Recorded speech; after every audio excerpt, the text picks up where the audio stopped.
Andrew, who's back. Perfect timing. Glad to have them, yes. But yeah, Carterville, their 5th win, makes them playoff eligible. So that's good news. They took care of that already. Let's get you set. Harrisburg comes into the game tonight. They are 4-1 on the season. They've won 3 games, their last 3 games by shutout. 40-0 over Pinckneyville, 47-0 over Alton Marquette, 47-0 over Massac.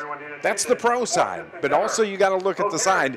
Those 2, DuQuoin got them, and of course DuQuoin's getting everybody as well. They've been a sleeper this year. 42-38 was the final score in that week 2 matchup, and of course 3 wins in a row: Pinckneyville, Alton Marquette, Massac. Carterville 5-0. Those wins over Benton, Nashville, West Frankfort, Heron, and St. Joe Ogden a week ago. This is not going to be an easy contest for the Lions tonight, but let's see if they can keep it going here as they're getting ready to take on the Harrisburg Bulldogs. Carterville is setting up to receive the opening kickoff. Harrisburg Bulldogs, and they're all white with their purple numbers on their uniforms. Carterville wearing the blue jerseys over the white pants with the orange helmets. Lions on the side. And looking forward to great game here this evening. We appreciate you tuning in on News Radio WJPF, and don't forget, you can listen on WJPF.com.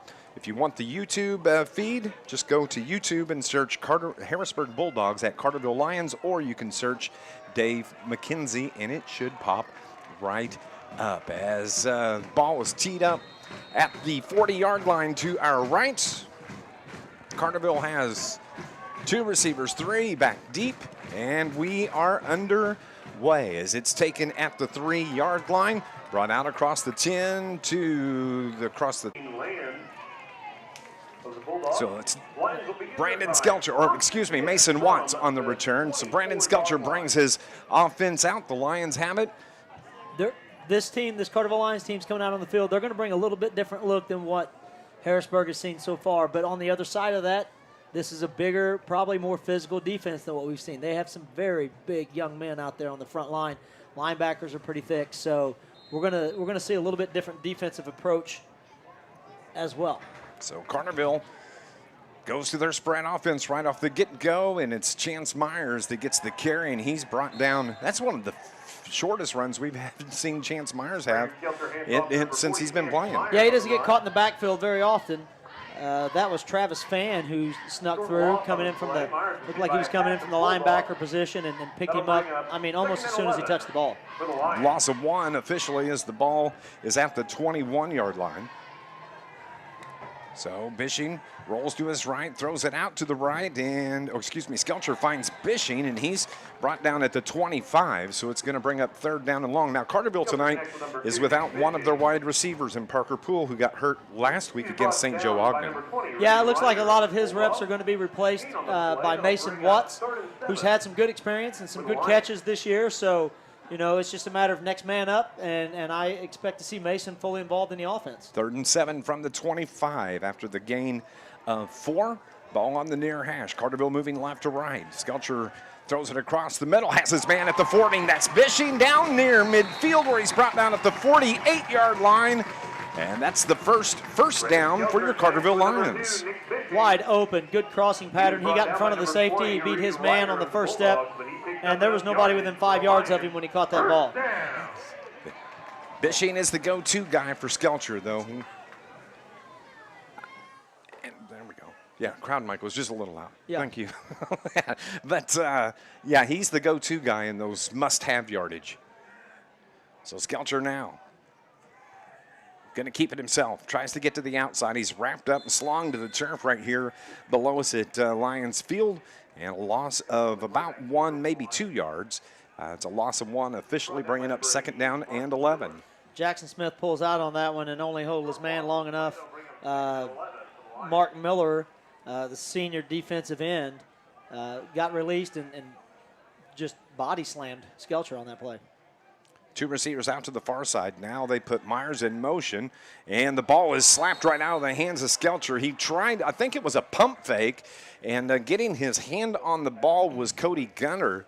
And I think we might maybe have caught a break there as Absolutely. They say the arm was coming forward, so it's an incomplete pass instead of the fumble. It was like Tom Brady was the quarterback right there. They give him the incomplete pass instead of the fumble, but I think that could have gone either way. But he made the call immediately. He didn't wait to see what the result was, so the referee was right on top of it. So 3rd and long, 3rd and 11 for the Lions. 2 receivers to far side, 2 on the near. Ball from the near hash. Skelcher looks near side to the coaching staff, looks for the check. With 3 seconds on the play clock. The snap, Skelcher looks to throw. Throws it across the middle, has his man, and that's Riley Crane that made the diving catch and picks up that big first down for the Carterville Lions.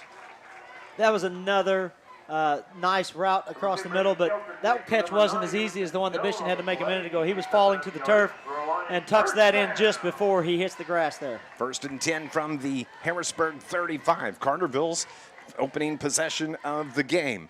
Myers takes the swing pass, and it's incomplete, as there were 2 Carterville defenders there. Myers was one, and he actually is a little slow getting up as he makes his way to the sideline. It was also Braden Wakey that was there. Yeah, I think somehow they got their patterns crossed a little bit. Myers might have sprung out a little far because I'm pretty sure the ball was intended for Wakey. He even stepped up to catch it, and Myers kind of ran into him, didn't know that the ball was on its way. 9:35 in this opening quarter on the clock as they put Crane in motion to the left. It is the give to Peyton Van Horn. Peyton crashes his way out near the 30-yard line, so it's going to bring up 3rd down and 5 now for the Carterville Lions. And the good news is they've gotten deep enough into Harrisburg territory where they don't have to convert that long 3rd down here. If they can grab a few yards, they're probably going to go for it on 4th. There's no need to punt here. Nice to see Peyton Van Horn back in that backfield too. But now it is going to be Myers that lines up on the right hip from Skelcher. No, it's Van Horn, I'm sorry. Skelcher takes the snap, swings it out, passes tipped, picked off by the Bulldogs. Across the 40 to midfield, and finally drugged down from behind. A nice job by Braden Wakey to save a touchdown there, as on the interception, I believe it was Tevin Gonsi, that picked that pass off. It was tipped, and it winds up right in his hands. Well, one thing that we're seeing from Harrisburg right now is that they are going to come up and contest that pass on the screen pass there on the right side. There was a lot of confusion earlier on, and then that pass, he came up and attacked that ball. Ends up getting bobbled a little bit, and he comes up with the interception. It was a good thing Wakey ran him down, too, because that was going to be a pick 6. Yes, it was. Ball is at the Carterville 40-yard line. Harrisburg's first possession after the turnover. So here comes the quarterback, Owen Rand, the 6'2 junior. He will give it to Downey, who's his running back, Downey Carmelo, the 6-foot senior, who has run for 463 yards on 54 carries coming into tonight's game. He scored 11 touchdowns. Rand Owens, 32 of 54 for 652 yards throwing. He's got 8 touchdowns. He's thrown 1 interception. Harrisburg picks up about 6 on that, so it's 2nd down and 4 as the ball is at the 34-yard line.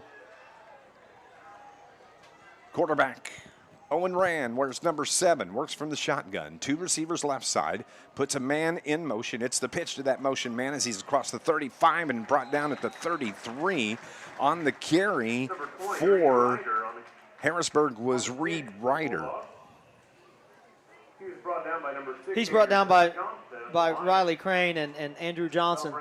It looked like Carterville had stunted right into that. I think they'd picked up on something. They saw the motion with the formation, and Carterville had at least 3 defenders right there, and Zach Miller was in hot pursuit. Carterville's probably not seen a running game this season like they're going to see tonight out of this Harrisburg team. Yeah, some teams run the ball because they have to a little bit to try to loosen up the defense for the throwing, but Harrisburg runs because they can run, and that's what they want to do. It's part of their game plan when they show up, and then they'll throw to loosen up the run. It's the give to Downey. Downey gets to the outside. He's got the first down. Finds the 20-yard line down the far sideline where he's pushed out of bounds around the 10-yard line, and a big first down, and it's going to be a goal-to-go situation for the Harrisburg Bulldogs. Yeah, I mean, you never want to hit the panic button, but right now it's not starting the same way that the St. Joe game started. With St. Joe last week, we would 2 big stops, 3 big stops for a loss, and then a big play on their offense. Harrisburg's marching the ball. They're getting positive yards just about every play. 1st and 10 from the 10-yard line for the Bulldogs. As Rand takes the snap, gives it to his fullback, and he's brought down right at the 10-yard line. And on the carry, number 22, Travis Fan, the 6-foot senior, gets back to the line of scrimmage, so it's 2nd down and 10 now for the Bulldogs. As good as this offensive line is, or as we've been told for Harrisburg, it looks like Zach Miller seems to have found the spot that he likes going through, because he's been in or around just about every tackle so far. He ends up taking them for a little bit of a loss on that one. Zach Miller has 26 solo tackles on the season. So here is Rand from the shotgun once again. Puts that man in motion, the jet sweep, it's the pitch. Trying to get to the outside, to the 10, to the 5, and to the corner. Touchdown for the Harrisburg Bulldogs. Here with 6.5 minutes remaining in the first quarter. And on the pitch sweep, that is number 5, Tevin Godsey, that scores from 10 yards out. Yeah, our safety comes up and tries to contain and ends up getting drawn in on a false step. He took a nice step inside. Our safety, I think Bishing, took a step in thinking that he was going to cut, and then he goes right around the outside of him. There's no help out there. Out to do the kicking is Trenton Price. The snap, the kick is good. So with 6:30 on the clock, it is 7-0 Harrisburg. Carterville's going to get the ball back next here on News Radio WJPF.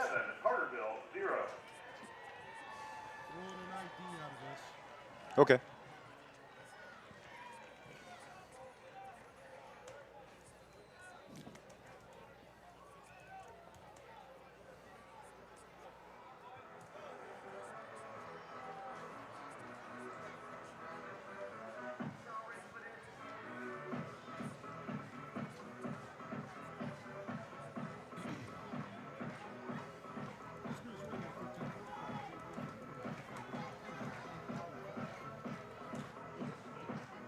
Welcome back to Carterville High School.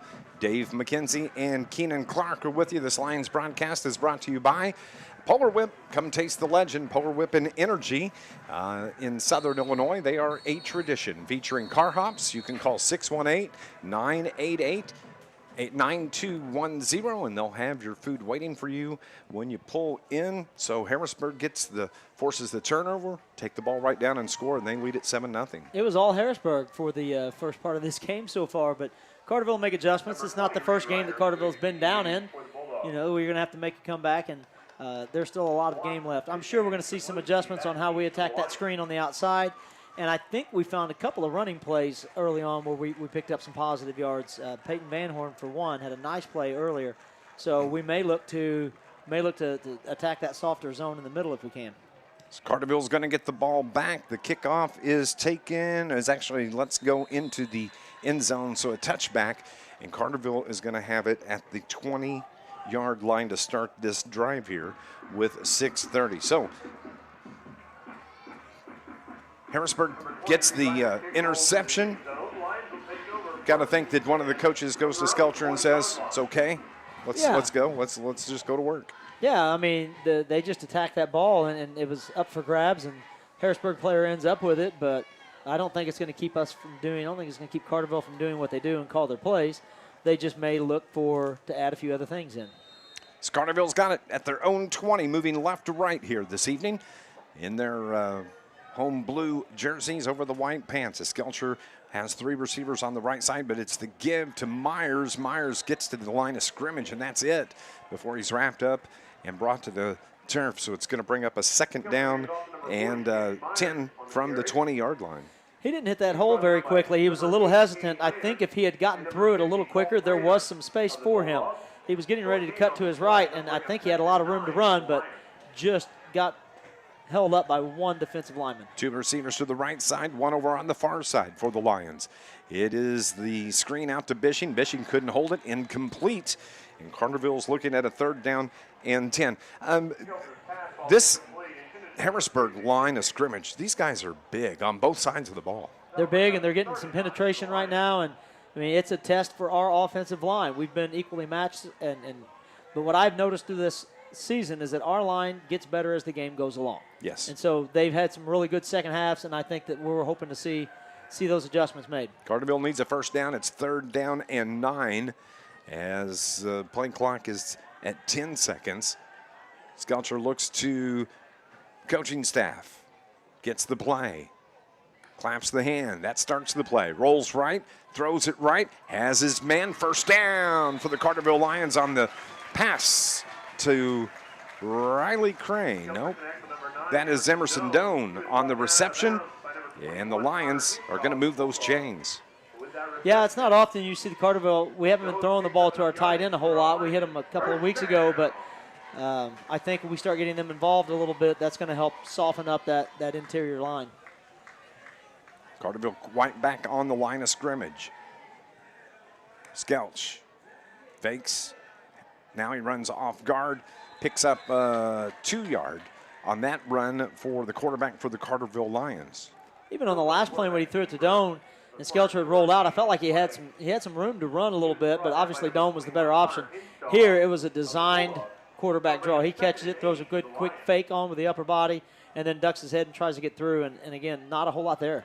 Mason Watts out on the far side as a receiver, Bishing on the inside over on the left hash. 2 receivers here on the right side. Now this time Skelcher rolls left, throws it left and way over the head of his intended receiver, Nick Bishing out there. I think that one just got away from the quarterback for the Lions. Yeah, we had a drop pass earlier in this possession, and then that pass gets a little high and sails on us a little bit. But, it may take us a little while to shake off that excitement, that hangover win from last week, you know? Absolutely. 3rd and 8 from the 36 now. Carterville needs another first down. Can they get it? Skelcher puts Riley Crane in motion. Rolls right, throws it out, has the ball picked off. Oh, they say incomplete. It was intended, and the ball went off the hands of Braden Wakey. So now for the first time here this evening, Carterville's facing a punting situation with a 4th and 8 from their own 36. Yeah, the pass was a little high to Wakey. He did get a hand on it and actually slowed the ball down just enough to where when it fell to the turf, the Harrisburg guy was not going to quit on that ball and attacks it. And I thought he picked it. So it's going to be Tony Keene and it's going to be Tevin Gonsi that are back deep for the Bulldogs. Carterville, the punt is away. It's a low liner. Hits at about the 35-yard line, and it's taken by Gonsi. He's out across the Harrisburg 40 where he's popped to the turf right there. And it's going to be Harrisburg football from the 42-yard line. This Lions broadcast is brought to you by Steve and Rich's Barber Styling, a full-service salon on Division Street in Carterville. They're open Tuesday through Friday from 8 until 5. Saturdays they're open from 8 until 2. Looking to show some athleticism on that return. He tried to make a cut and lost his footing, and Luke Phillips took him to the ground there. And so now the Harrisburg's going to take over on their own 42, another short field for them. They lead the game 7-0 already, 4:59 on the first quarter clock. So their second possession. Their first possession was a 5-play drive that ended in the touchdown, and it's the give to Downey, and Downey kind of weaves his way in and out, carries it out for a gain of 7, and it's going to bring up a 2nd down and 3 now for the Bulldogs. He's not easy to bring down. We had several Lions in on that tackle. He kind of runs standing straight up and down, but he brings a load with him when he gets there. Kind of bobs and weaves his way through the traffic. Carries it out to the 49-yard line, 2nd down and 3. Clock rolls to 4:25 here in the first quarter. Harrisburg 4-1 on the season. Carterville, the perfect 5-0. As Wren gives it to Downey once again. The flag is thrown. Going to be an obvious holding call in the backfield. Yep, it's going to bring it back. He had picked up enough for the first down as he brought it out to about the 45-yard line of Carterville, but the holding by the Bulldogs is going to bring that back and tack on some yardage on top of that. You can get away with holding a little bit on the interior line, but when you're on that edge and you just tackle a player right in front of the opposing team's bench, they're probably going to get the referee's attention. Like, that's going to be seen. And so the flag didn't come from the referee, but from the umpire behind. It came from the side judge, but it was a pretty obvious call, I think, on that one. So instead of a first down, now it's 2nd and 13 from the Harrisburg 39. Owen Rand, the quarterback, has trip receivers to the far side. Throws the screen pass out. It's bobbled and hits the turf, falls incomplete. They had it set up right. They did, and he threw a bullet out there, and Tony Keene, there was no way to hold on to that ball. That ball was smoking when it got to him, and he was only about 15 yards away. It just came right off. Once it got to his shoulder pads, he was done. That'll bring up 3rd and 13 for the Bulldogs. 3rd down and 13 here this evening. It'd be nice for Carterville's sake if they can get a stop, a short gain at most. Don't let them get the ball all the way to the 50-yard line, even though that would be short of the first down, and give them an excuse to go for it. You want to make sure that it's no doubt this is a punting situation after this play. So here we go, 3rd and 13. Rand looks to throw, throws it up deep, has 2 receivers out there that got behind the Carterville defense, but they kind of bumped into each other. The ball falls incomplete, and the Carterville defense now has put Harrisburg in a 4th and 13 situation. Exactly what you needed out of that play. Yes. Tony Keene and Reed Ryder were running a deep crossing route, and it looked like Reed, I think the ball was intended for Keene, and it looked like Reed Ryder ran right into him, and they both go tumbling out of there, and the ball falls to the turf. I think they each had pretty good position. Yeah. So Nick Bishey now is going to drop deep. He stands at the 26-yard line to take the punt. Harrisburg is setting up for the punt, and we have a timeout that is called by Coach Matt Griffith. We're going to go on and take a break, and we will pause for 60 seconds here. This is Lions football on News Radio WJPF.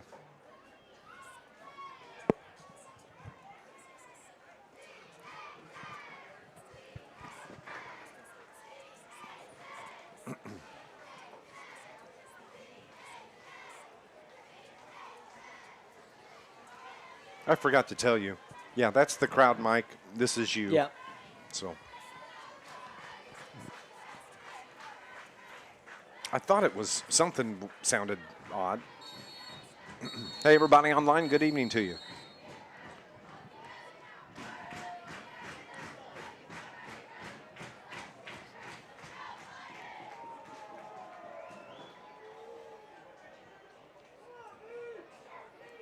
Number 44, Braden Burdick, sets the punt for the Bulldogs.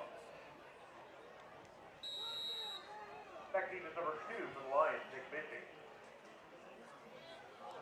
Bishing back for the punt. He's taking it now. Punt is away, and it is going to be covered up, and Carterville is going to have the ball at their own 2-yard line as Nick Bishing was back to receive the punt. And a good punt pins the Lions deep in their own territory with 3:48 showing here on the first quarter clock. Moved the ball 59 yards on that punt. Puts Carterville really in a deep situation. Makes you a little scared to throw it sometimes, but you just gotta do what you do. You have a lot more field to work with, I guess, on the long end. But this is a really tough field position. Nice job by Harrisburg to get the most out of that special team opportunity. It's been a slow start as to what we've seen out of Carterville especially the last 3 games here tonight. They're just a little slow. Right. I don't know how else to describe it. A couple of misses that we haven't been missing. You know, when things are clicking, you're getting everything to work just right. Tonight we've had a couple of drop balls and a couple of passes that went awry, but Skelcher gives it to Myers. Myers hits the hole quick, carries it out to about the 8-yard line before he's finally wrapped up right there. But it gives the Lions a little bit of breathing room, but it's going to bring up 2nd down now for the Carterville Lions. Chance Myers did exactly what he needed to do. He hits the hole hard. He gets him out of get your back off the wall there, so that you have a breathing room. Now you can get into your playbook a little bit. You got a 2nd in a manageable position here. Gain of 6 on the carry by Myers. Myers again, the running back. Skelcher trying to get Harrisburg to jump. They don't. Now they reset. 10 on the play clock. Give to Myers. Myers falls forward after picking up 1 yard. So it's going to bring up 3rd down and 3 from the Carterville 9-yard line. Yeah, at times it looks like Carterville's really breaking some holes open, and then other times it seems like Harrisburg's collapsing on it. They'll have to figure out what stunts is giving them trouble, and we're going to have to pick that up. Lions go with that up-tempo offense. Skelcher claps the hands, throws it, has his man wide open. There was nobody out there. Bishing out across midfield, makes a move, cuts it in and out on the numbers on the far side. Now he's angling toward the numbers and gets the block. That frees him up, and what a block it was from Braden Wakey as he came in to pick off that defender, and Bishing carries it 91 yards on the reception. And the pass from Mr. Skelcher. There was no one on that quarter of the field besides Bishing and the defender, and Braden Wakey comes out of nowhere, races him down, and Bishing just bought enough time. He was kind of stepping and moving and bobbing until Braden came there and laid a shoulder pad to shoulder pad block on the defender, and then Bishing could just walk in. Fantastic downfield block. And the smart thing was he got in front of him and didn't try to push him out of the way from behind, and it was just a brilliant block by Wakey to free up Bishing. And the Lions trying to tie it up here. The snap, the kick is good, and we have us a tie ball game with 2:26 remaining here in the opening quarter. It's 7-7. Stay with us. You're listening to Lions football on News Radio WJPF. Harrisburg 7 with 2 minutes and 26 seconds left to play in the first quarter.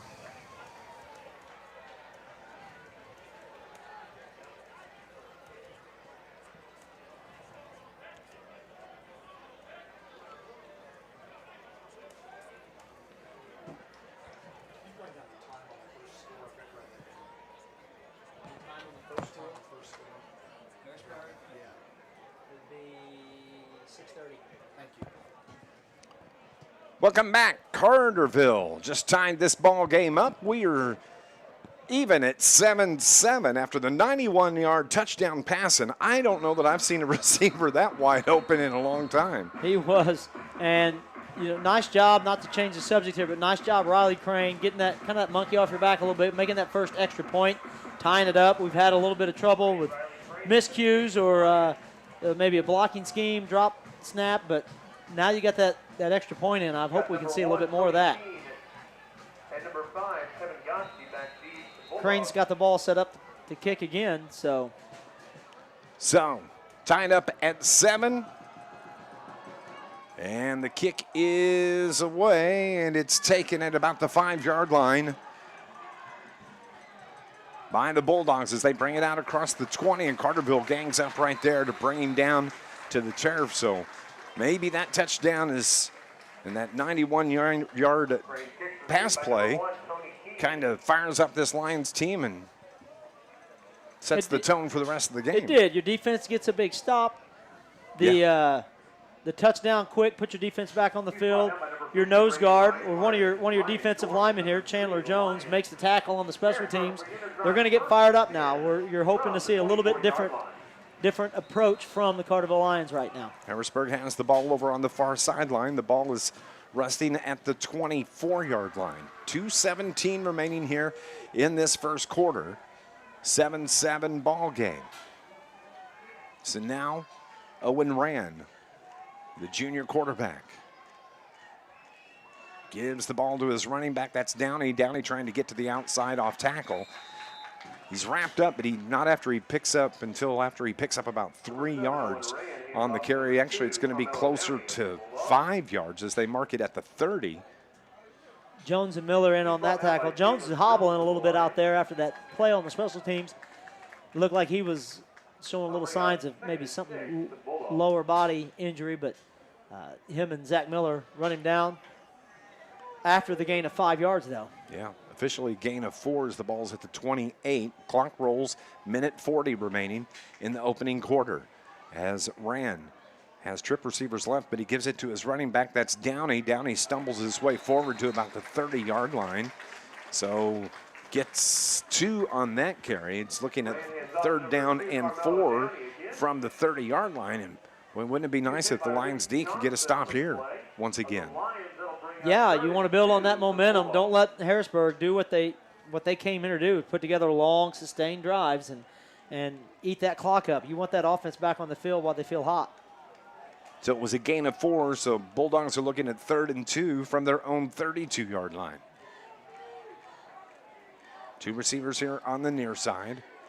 Rand takes the snap, looks to throw, throws it across the middle. It's caught for a first down. And on the reception, number 14, Dontavius Wilson. Nick Bishing had good coverage. He was right behind him. He wasn't going to let Wilson get deep on him, so he was actually just slow playing a little bit. Wilson's a big fella. And so it was all Bishing could do as soon as he caught the ball to get him to the ground. Yeah, Dontavius went up and got that one. It's 1st and 10. That's the second first down for the Bulldogs. Clock rolls to about 30 seconds remaining here in the half. 1st and 10 from the 44 of Harrisburg. And it's the give to Downey. Downey's popped right there and dropped right at the 45-yard line. A gain of 1. Bringing up 2nd down and 9 from the 45. The Johnson brothers both in on that one. You had Luke and Andrew, and I think that our defense is starting to play with a little bit of swagger now. That they look more confident than what they did earlier. Harrisburg is content to let the clock wind down. And as we head to the second quarter, we have us a good ball game here. We're tied 7-7 at Lions Field. This is Lions football on News Radio WJPF.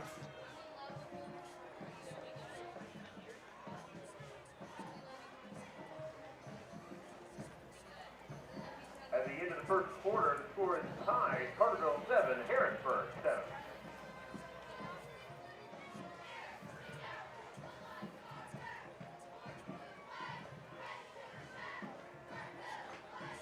At this time, please direct your attention to the south end zone. The Carterville Lion Athletic Booster Club would like to take a moment to recognize tonight's game sponsor, Charlie's Air Conditioning and Heating. Presenting the Black Door sponsor is Booster Club President Shane Bennett.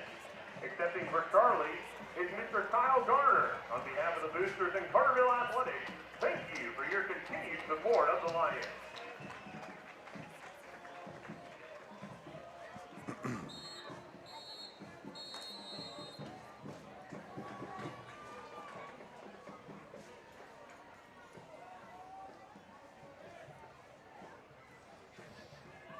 As we head to the second quarter, we are tied 7-7. Harrisburg has the football right here below us. The ball on the near hash resting at the 46-yard line. Harrisburg now moving left to right on your radio dial. Been a good ball game so far. But now it is Owen Rand, the quarterback.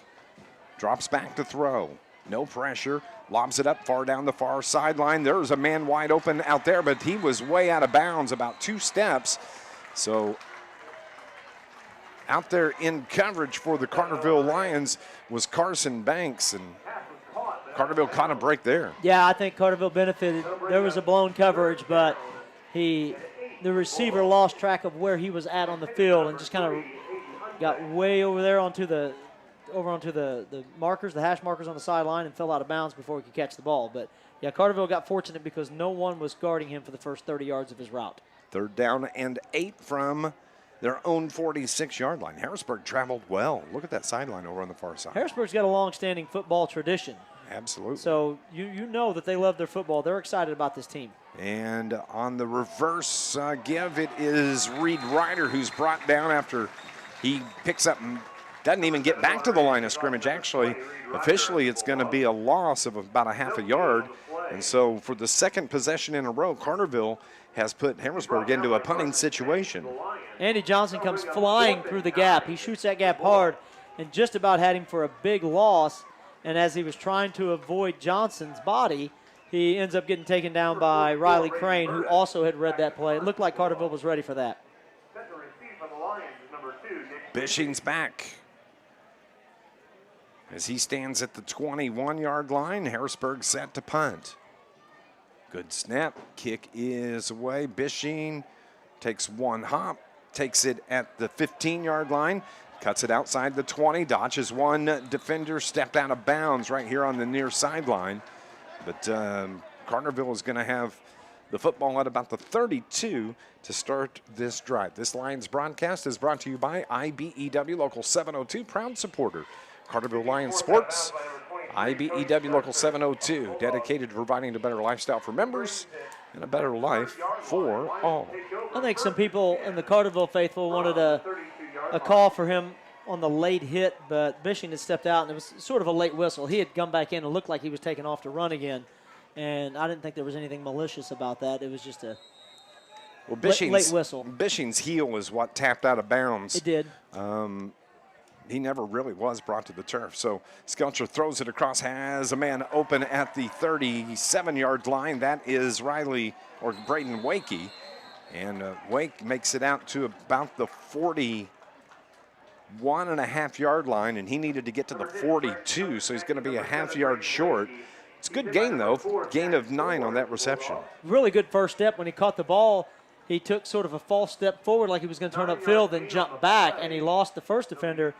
And then about 8 Harrisburg Bulldogs, I think, was the final total to get him down to the ground. Half a yard to 2nd and 1. The ball at the 41-yard line. Skelcher this time looks to throw, throws it out to the right side. Man caught out there at midfield, and I believe that's Riley Crane out there on that reception from Brandon. No, actually it was Braden Wakey, and he picks up the first down. Yeah, another good move. Carterville sent 2 men deep. It drew the coverage back, and Wakey kind of set back in that soft area about 5 yards down the field and turned it into a 10-yard game. So Carterville starting to move the ball with that passing game that we've seen, kind of maybe shaking off the jitters they had earlier here. It's 1st and 10 from the Harrisburg 43-yard line. Trip receivers for the Lions, but it's the give. A flag comes flying in. Myers on the carry. And the flag came from the line judge here on the near side. It's going to be against the Lions, a false start. Somebody jumped early. Yeah, I didn't see the movement on that, but they that's going to kill the play. There's going to be a no snap on that one, so Carterville's going to set it up and try it again from about their own, or about the Harrisburg 49. Yep. Brings it 1st and 15 with the ball at the 48-yard line after the penalty. So we'll try again. Skelcher now looks to throw, throws it left side. Bishing's there, has it at the 25, and he's brought down inside the 20-yard line. Bishing just finds those open spots, those soft. Do snap the ball. It's the give to Myers. Myers is wrapped up right there and didn't pick up anything. Maybe lost a yard, actually. Now they're going to give him about a half a yard. I want to go back to the second and 1/2 whenever Carterville could have easily have ran it and got the first down, threw the pass, and really got Harrisburg on their heels, and they've not stopped swinging since. 2nd and 10 from the 17. Skelcher throws it left side, and it is caught out there by Mason Watts. Watts takes it down inside the 10. Watts ran that little in route and drew some defenders with him. Bishing was open down the sideline. I think when the play was over, instead of making a big deal, he kind of looks over at Coach Dial and gives it the O. Did you see that? So it moved the chains as the Lions have it 1st and goal from the 5-yard line, and it is the give to Van Horn. Van Horn kind of stumbles forward for about 2 as he takes it to the 3-yard line. 2nd down and goal from the 3. This will be the 8th play of this drive for your Carterville Lions. We're tied 7-7. Clock rolls with 8 minutes and 50 seconds left here till halftime. Coming out of the game for the Lions, Emerson Doan. And we have a timeout that is called by the Harrisburg Bulldogs with 8:37 remaining. Carterville threatening to score here. We'll pause for 60 seconds here on News Radio WJPF.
Coming out of the timeout, Carterville has the ball at the Harrisburg 3-yard line. They're facing second down and trying to take the lead here for the first time this evening against this Harrisburg Bulldogs team. Like Coach Dial said, what do you do to defend? You look out there, you've got Crane and Bishing and Wakey all on the same side. Watts, who's proven that he can handle the ball over here on the other side.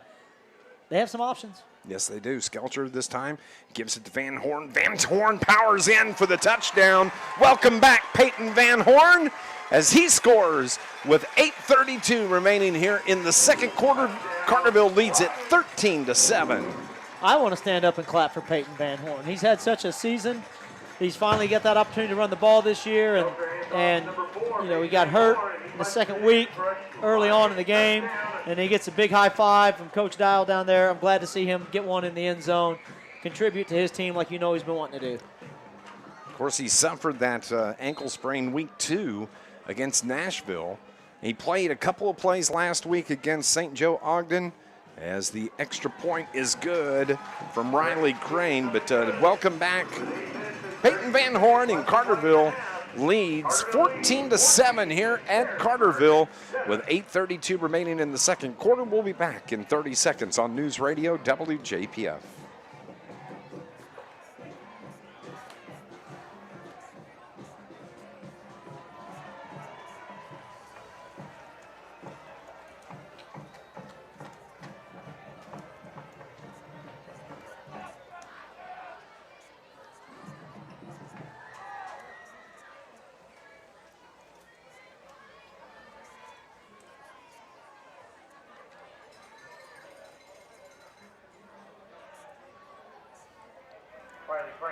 Lions lead at 14-7 with 8:32 remaining in the second quarter after the 3-yard touchdown run from Peyton Van Horn. Again, good to see Carterville put together a drive, sustained a couple of third downs, conversions, and passing the ball, getting back into the groove a little bit. Shook off that first 6 minutes of disaster, and then made us a ball game. So the kickoff is taken at the 15-yard line by Harrisburg, and Carterville stretches it out and finally brings down Godsey back inside the 30-yard line, about the 28-yard line. That's where the Bulldogs will start here in this second quarter drive. You had Amon Cozy and Ethan Hendrickson on that tackle. It's good to see some other guys getting out there and making some things happen. See if we can update some scores as we go along here. We'll have a complete rundown of the scores this evening coming up on our halftime show, brought to you by First Southern Bank. Murphy leading Benton 7-0. Centralia leading Marion 7-6. That's a late first quarter score. Carbondale leading Granite City 21-0. Murphy leads Madison 16-0. 4:40 remaining in the first was the last update we had there. Looks like Carterville got a personal foul face mask on that return, which is going to move the ball up. So Harrisburg is now going to be starting from their own 43-yard line instead of the 28.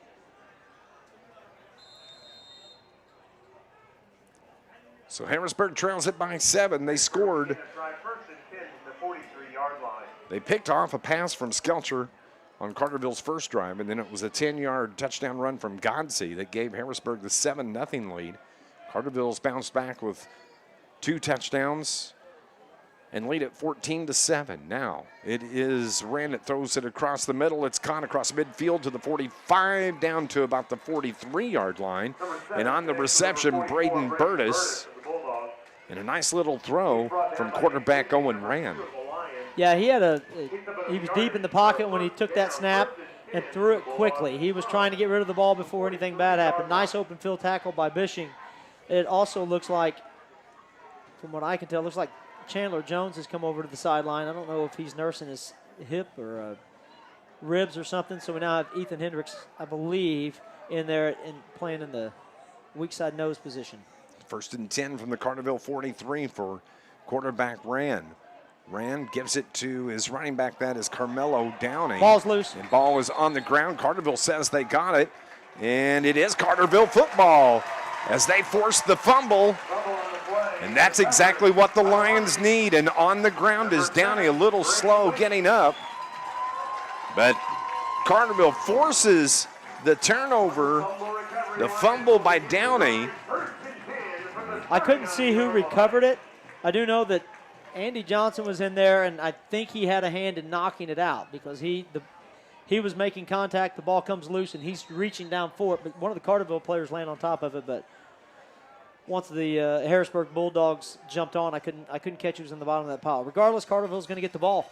Yeah, 1st and 10 from their own 39. 7:41 remaining till halftime. So Carterville sends 3 receivers out to the right side. They have one here to the near side for the Lions. That is Mason Watts as Skelcher takes the snap. Feels some pressure, steps up, and he's wrapped up at the 35-yard line. Great defensive pressure there by the Bulldogs. And Brandon Skelcher hasn't been sacked too many times this year, but they got to him that time. Carterville, quite a bit. They will leave that running back inside to help with that defensive rush. And this time they sent Van Horn out to the left. They kind of rolled him out into a pattern, and there was no one there to help protect Skelcher. Loss of 3 on that play, 2nd and 13. Clock moving to 7 minutes. Again, Skelcher this time takes the low snap, throws it right side, has his man out there. That is Emerson Doan on the reception, and that is enough for a Carterville first down. Well, you know, Parker Poole is out this week, and you know you're going to take a loss offensively because of the things that he does. But here's Emerson Doan with 2 nice catches, and Mason Watts with a nice reception already to kind of fill in that spot. Carterville has it in Harrisburg territory at Harrisburg 48 after the catch by Doan. Skelcher this time gives it to his running back. I believe that's Van Horn on the carry, as he just picks up a couple of yards. It's going to bring up 2nd down and 8 for the Carterville Lions. Yeah, not much anybody could do on that one. He didn't have a whole lot of room to run.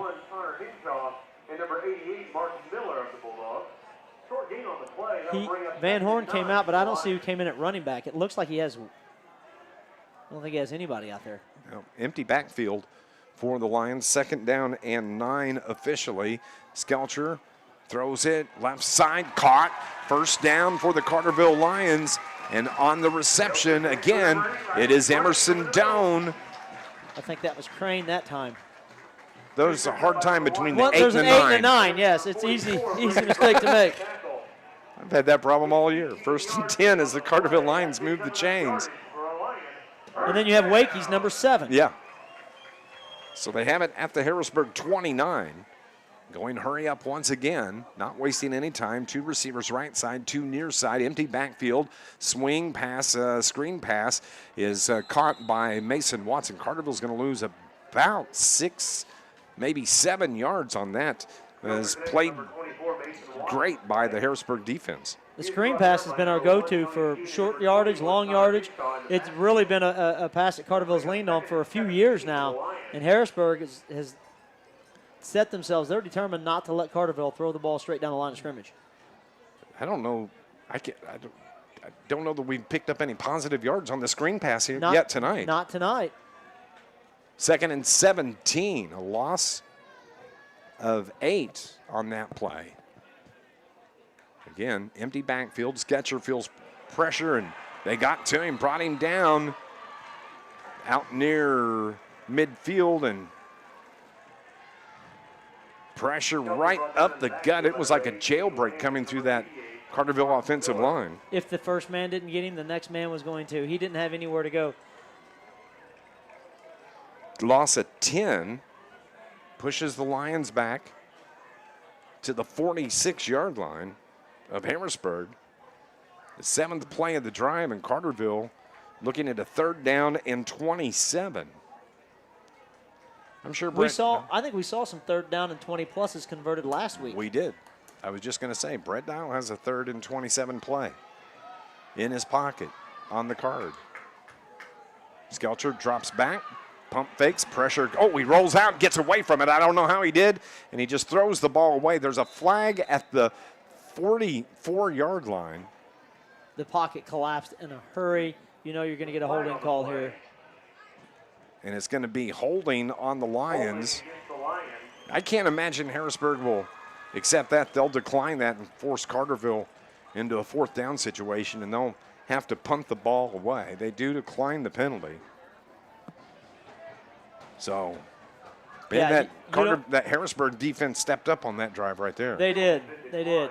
And like you said, it was a no-brainer to decline that penalty. You don't want to give Carterville an extra play to send the receivers deep downfield because they'll connect. So it should be 4th down. There, they finally switch it. It's 4th and 27. From the 46 of Harrisburg, Carterville's going to punt it away. Lions are going to punt it away to Harrisburg. They send 2 back deep. The kick is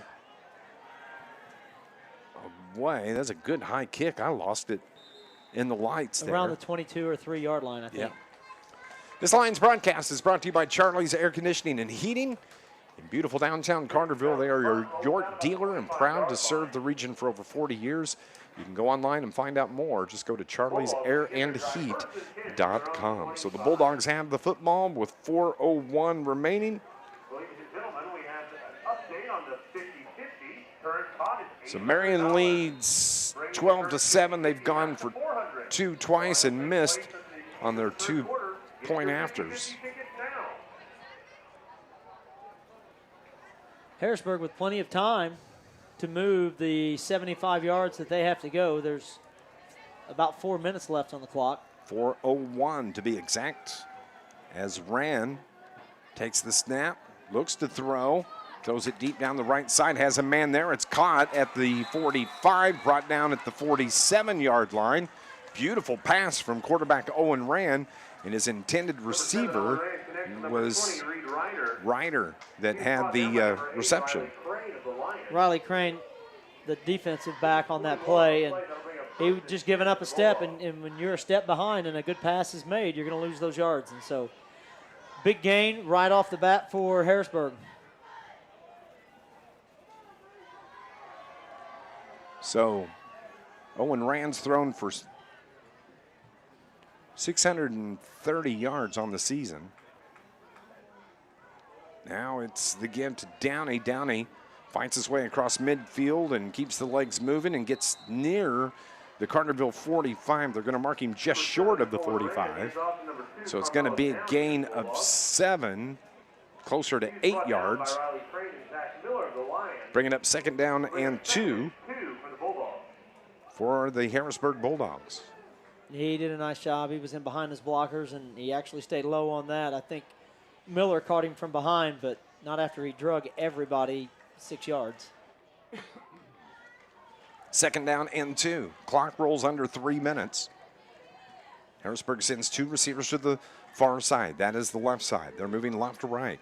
Rand gives it to Downey. Downey tries to get to the outside, and a nice job by Zach Miller as he just got a hold of the jersey of Downey and brought him down before he could break free on that right side. Not before he got a 1st down, though, but we've been saying it all night. Zach Miller's been finding a way to get into the backfield, and he's getting to the ball a lot. Harrisburg does not have an answer for him yet, but they don't really need an answer for him. They're still getting the yards that they need and moving the chains. 1st and 10 from the 43 of Carterville. Carterville leads it 14-7 with 2 minutes remaining. They put the jetback in motion. It's the pitch to the jetback. That's Ryder. Ryder tries to cut it up at the numbers, brought down at the 40-yard line. Good pursuit and good job by the Lions defense stretching that play out. They did. They tried to hook Braden Wakey on the end, and Braden was not having any of it. He just kept stretching out. The receiver cut back in. Andy Johnson coming from the linebacker position runs him down and makes a solo tackle on the edge.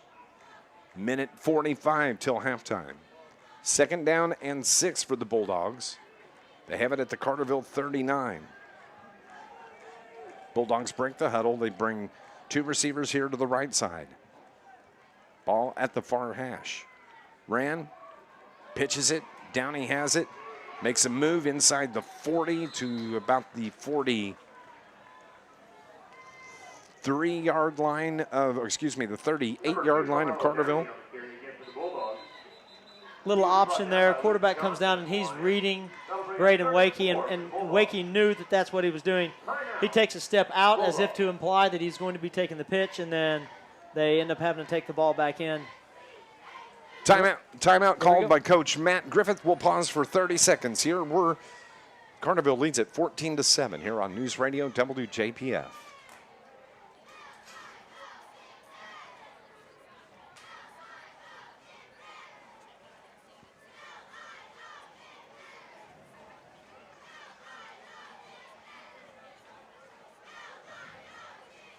Just a reminder, ladies and gentlemen, the current cost of the 50-50 is $800, bringing the take-home amount to $400. The drawing will take place at the end of the third quarter. To purchase a ticket before this, visit the 50-50 table near concessions. Coming up, we're going to have our first Southern Bank halftime show. Keenan and I will break down this first half of action, catch you up on scores from around Southern Illinois, and talk a little bit about what's coming up schedule-wise next week. But right now, Lions lead at 14-7, but Harrisburg, who has the football, they have it in Carterville territory at the 37-yard line. It's 3rd down and 4. Big play from the 37. This time, Rand throws it across the middle. Man's open, has it inside the 15 where he's finally popped down. Number 44, that is Braden Burtis on the reception. That moves the chains, keeps the drive alive as Harrisburg is looking at their 7th play of this drive right here. They go no huddle. Clock moves under a minute. They have it 1st and 10 at the Carterville 14. Rand, 2 receivers to the left side. Clock rolls to 50. And it stopped. And a timeout is called by the Carterville coaching staff and defensive coordinator, Sean Geralds. If the scoreboard is right, then Harrisburg's out of timeout. So Coach Geralds waited till they got to the line of scrimmage, getting ready to snap the ball, and he was like, well, we have 3 left. Let's go ahead and take one right now and make sure that we're all on the same page. You know, you don't have to have anything special here. You just got to keep them in bounds and keep them out of the end zone, and you're fine. 48 seconds. It's been a good ball game. Each team with 1 turnover. Carterville, of course, fumbled on the opening drive, the pickoff by Godsey. And Harrisburg goes down and scores on the 10-yard run from Godsey. But then moments ago, the Bulldogs put the ball on the turf. Carterville was unable to put any points off the turnover on the board. And Harrisburg gets it back, and now with under a minute to play, they're threatening here to tie this game. Coming out of the timeout with Coach Matt Griffith, the Bulldogs are out on the field. Lions are ready to go defensively. It'll be interesting to see what they do. They've got the power to just run it right at you, but they also don't have the time to do that. They have to hustle up and get to the ball if they're going to do that. They don't want to throw it in this situation, but they certainly have shown that they can. 2 receivers to the right for quarterback Owen Rand. Rand does look to throw, pumps fakes, looks left. Now he's going to run it left. Has a blocker out in front of him. That's Downey. Tries to get to the goal line. The ball came out at the last second, but not before he went across the end zone. And Harrisburg is within a point of tying this game after the 14-yard run by the quarterback, Owen Rand. Well, Carterville tried a little different approach that time. Number 44, Burtis, has been coming out of that tight end position, and this time it looked like Carterville they had 2 guys that were just going to continue to hit him and force them to throw the ball to somewhere else. But that's what caused the chaos. That's why the quarterback had to roll out, because Burtis wasn't open. Carterville had put bodies on him, but he made a play.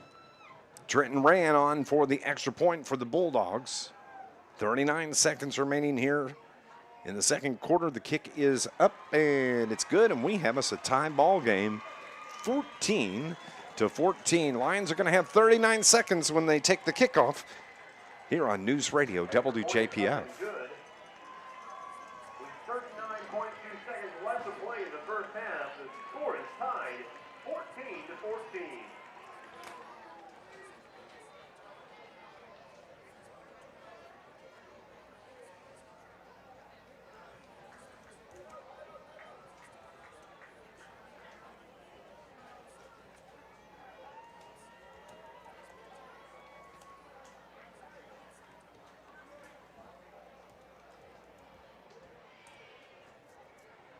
Tied at 14 with 39 ticks remaining here till halftime after the 14-yard touchdown run by Owen Rand, the quarterback for the Harrisburg Bulldogs. There's still time for Carterville. They could pick up something here. They got the horses to do that. I think you see what happens on the return here. If you get a positive return, you get the ball maybe close to midfield, then yeah, you're going to take a few shots and try to score. This ball goes in the end zone, it's a touchback, and you've got 80 yards to go, and you're deep in your own territory. Maybe you play a little more conservative, take your knee, and then come back out and try to win the second half. Tied at 14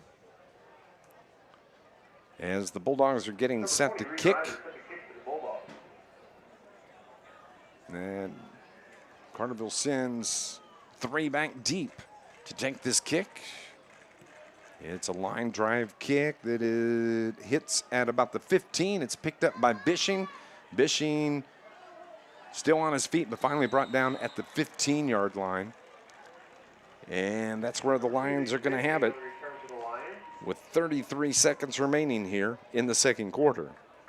Yeah, you're deep in your own territory. He might try to take a few shots downfield, but you also have to kind of think if you throw an interception or a fumble right here, then you're giving Harrisburg the lead before you go in at halftime. So I'll be interested to see if he's going to try to take a couple of shots or if they're just going to clock it and go to the locker room with their tie. So here are the Lions. Skelcher gives it to his running back. That's Myers, and he is tackled way up high, but he pops his way for a quick gain of about 7 on that carry, bringing up second down and 3 from the 23. Clock rolls under 15 seconds. Skelcher, 2 receivers, trip receivers, right side, 2 to the left. Looks to throw, rolls away from the pressure, grabbed from behind and slung to the turf, and a flag comes in. And I don't know if it's going to be a horse collar or it is a horse collar. That stops the clock with 4 seconds left. It'll be a 15-yard penalty. We'll see where the officials mark the ball. We're just 4 seconds away from our halftime report, brought to you by First Southern Bank. Skelcher was trying to scramble to the right side, and he was caught from behind, and basically he just grabbed his jersey right around the shoulder pads and spun him around and threw him to the ground. You're probably going to get that called if it's right in front of the official every time. Looks like really positive field position, though. Yeah, carries it out to the 37 after the penalty. So Carterville has their 2 receivers here on the near side in Bishing, and also Mason Watts. Out on the far side will be Crane. Harrisburg doesn't have anybody real deep. Yep, with the screen pass, Mason Watts takes it, sidesteps 1 defender, tries to get down the left sideline where he's finally run out of bounds, and that's going to end the first half. 14-14 is the score. We got us a ball game here tonight, folks. And stay with us. It's our First Southern Bank halftime report coming up next here on News Radio WJPF. Going into halftime, the score is tied 14-14.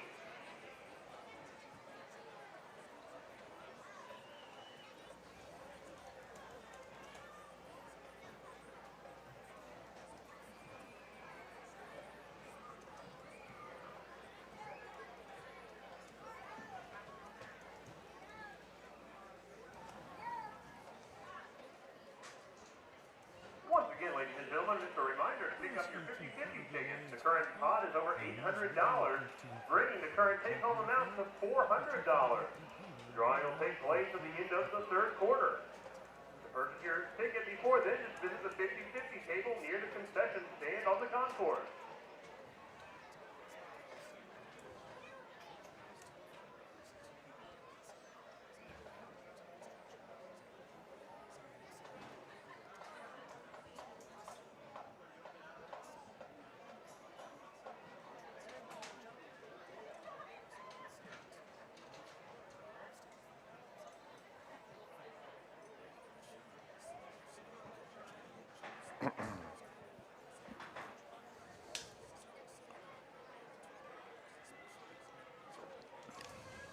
Frankfurt beating DuQuoin 8-7.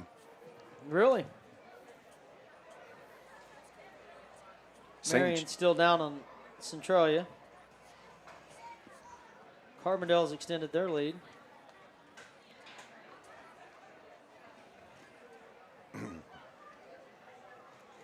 Welcome back to Carterville. Dave McKenzie, Keenan Clark with you here this evening. It's our first Southern Bank halftime show, where at the half we are tied 14-14, and each team had one turnover. Ball movement, hard hits, good tackling. It's been a pretty good first half for both teams. Been a pretty typical good high school football game. We've seen a couple of big plays, but it's nothing eye-popping like we've seen some of the other weeks. Both teams defensively, I think, are being really aggressive. Both teams It wound up in the hands of a battle after Carterville coughs it up on their first possession. They take it down 5 plays and a 10-yard run by Godsey. The extra point was good. Harrisburg led 7-0. That was at the 6:30 mark of the first quarter. Carterville got the ball back, punted it away. Harrisburg punted it, and then Carterville finally on their third possession went 3 plays, and it was a 91-yard touchdown pass from Brandon Skelcher to Nick Bishing, and Bishing was as wide open as a person could be on that pass play. He was, but really the MVP on that play was Braden Wakey and his block. Bishing was doing all he could to not get tackled by the one person who finally came up to run him down. But Braden Wakey comes out of nowhere, lays the block on him, and Bishing just danced into the end zone. End of the first, we were tied 7-7. Harrisburg had the ball going into the second quarter. Carterville forced him to punt the ball away. Carterville gets the ball back, and the 8-play drive was capped off by the 3-yard touchdown run by Peyton Van Horn. Extra point was good. Carterville led it 14-7 with 8:32 remaining in the second quarter. Then Harrisburg had the football, and on the second play of the drive, Downey coughs it up. Carterville recovers the fumble, but they couldn't do anything with it. An 8-play drive ended with a punt, and then Harrisburg gets the ball back. A 7-play drive capped off by a 14-yard touchdown run by the quarterback Owen Rand. That came with 39 seconds remaining till halftime. The extra point was good, and that's where we stand right now. We are tied 14-14 here in this river-to-river conference game. I would expect nothing less than the same thing in the second half. Yeah, Carterville's going to have to find a way to deal with the Harrisburg pressure. They're putting all the marbles right up there on the line. But if you think about it, Carterville in a better shape than they were last week at halftime. Yeah, you're exactly right. They are tied. They were trailed last week at the half. 14-14 is our score here on our first Southern Bank halftime report. When we come back, we'll update scores from around Southern Illinois here on the home for Carterville Lions Sports News Radio, WJPF.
Hello, everybody online. Good evening to you.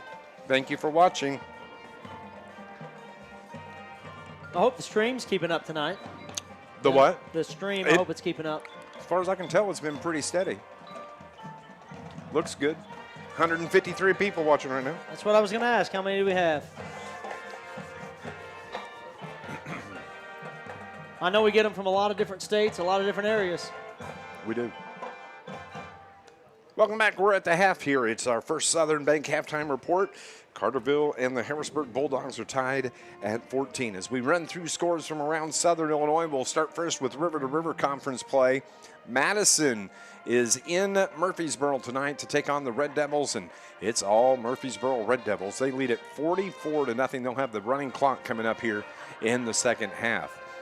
Look at this, a close game again featuring the West Frankfort Redbirds. They are hosting the DuQuoin Indians this evening, and at the half, DuQuoin leads it 7-6. Carterville had trouble playing in West Frankfort. It's that, they've got a pretty good atmosphere. The crowd's right there on top of you.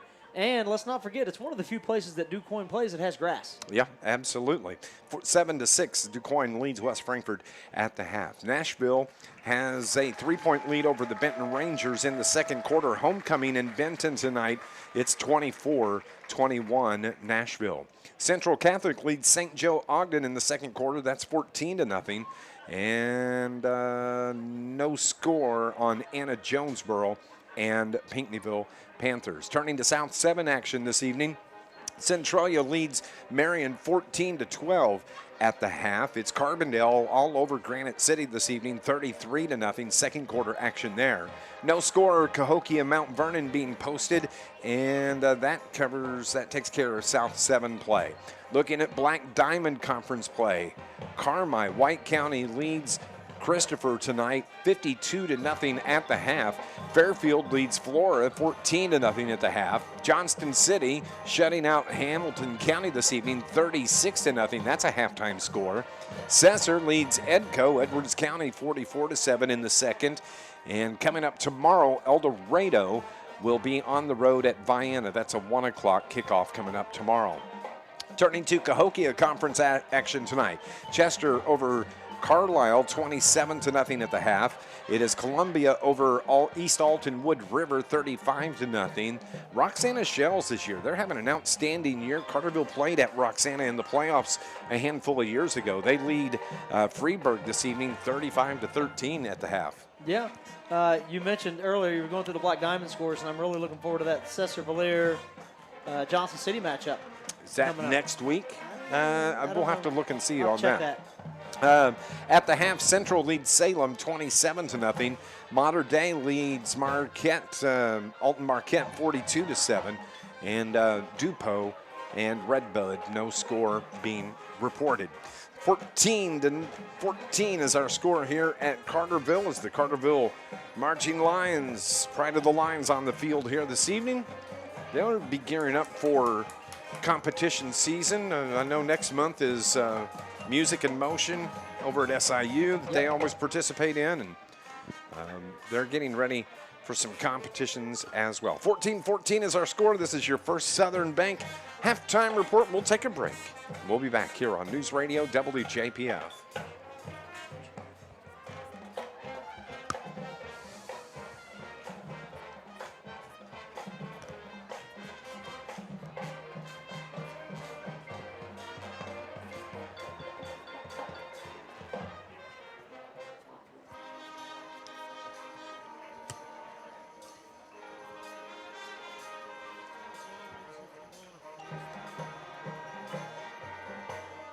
Okay.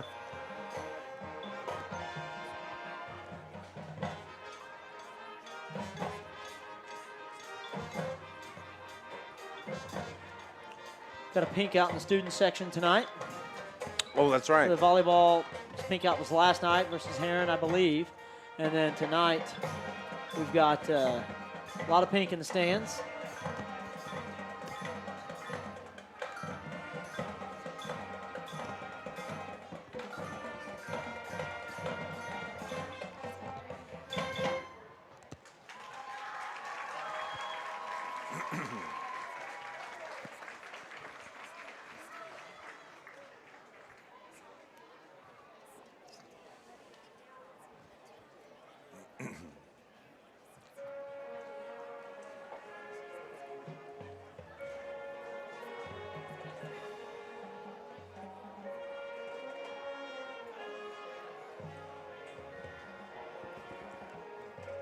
David Keenan back with you here at the half. It's First Southern Bank halftime report. And Don't forget, you can head over to 1035ESPN.com. We have our Banterra Bank scoreboard right there with some select game scores being updated as the evening wears along. And Carterville student section tonight. Last week, we raised money for St. Jude Children's Research Hospital. Over $1,000 raised a week ago. Tonight, it's Pink Out night, so lots of good stuff happening at school. Right in the heels of the Pink Out, I think, from the volleyball game from this week. Also, I want to mention our junior high baseball and softball teams are playing in the state tournament tomorrow. They're both going to be in Centralia. You have the baseball team they're going to face off against Marion, a team that they've played twice this year, beat them both times. They're having a fantastic season, only one loss in the year. And Carterville softball has won their regional. They'll be playing against Massac County tomorrow. They will be going for their 5th consecutive state championship. They had their 96-game winning streak snapped this year. Earlier that in the was year. an impressive winning streak. Yeah, that was against DuQuoin earlier in the year, and then they have an opportunity if things fall the right way, they would see DuQuoin at the state tournament as well. But it would be the 12th state championship for the junior high softball team if they make it in the history, and then baseball's going for their 3rd, but they've won one recently as well. So there's a lot of good things going on. I'm sure. Wish Coach Ashton, who I know listens to these games, wish him luck, and Reed Curate, baseball coach, wish them luck as well. Absolutely, and let's keep it going. Don't forget, Carterville's going to be back home next Friday night. It'll be senior night next Friday night as the Massac County Patriots will be here for senior night. That'll be the final home game. We're going to wrap up the regular season with 2 road games. On October 13th, we'll be at Murfreesboro, and then October 20th on the road at Anna Jonesboro. So next Friday night, the final home game for your Carterville Lions. I'm still just flabbergasted that this is tonight. So, there's just 3 games left after tonight. There is, and it's going to be an emotional one come week 9 when we go to Anna Jonesboro, and it doesn't look like they are in line to make it to the playoffs, so that could be Brett Dietering's last game down there, Hall of Fame coach for AJ. And I'm sure they will have just a huge recognition program for him that night. He's been deservedly so. Absolutely, he's been a wonderful coach there at Anna Jonesboro, and actually, I'm glad that we're going to be able to be there to kind of witness that. Yeah, that's going to be fun to be a part of. Anybody who's been around football in Southern Illinois in the last 20 years, 25 years has got a Brett Dietering story. And I've got one too, but I'll save it. So this is wrapping up your first Southern Bank halftime show. We're going to go on about 60 seconds, and when we come back, we'll have second half action coming up next here on News Radio WJPF.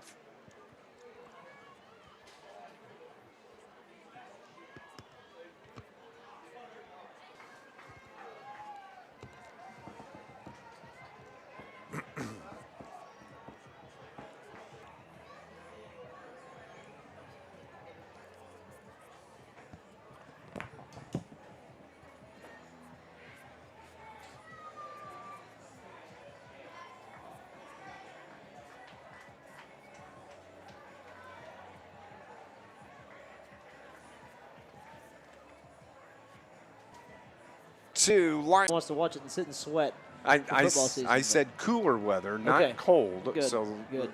Hoodie weather would be just perfect. I would take that. Both teams are back out on the field as they're going through their halftime required stretching here this evening, but 14-14 is our score. The score was 7-7 after the end of the first quarter rather.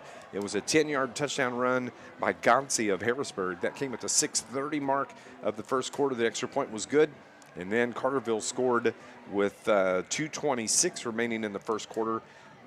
That was a 91-yard touchdown from Skelcher to Nick Bishing. Extra point was good, tied 7-7 going to the second. Then Carterville took the 14-7 lead on the 3-yard touchdown run from Van Horn at the 8:32 mark of the second.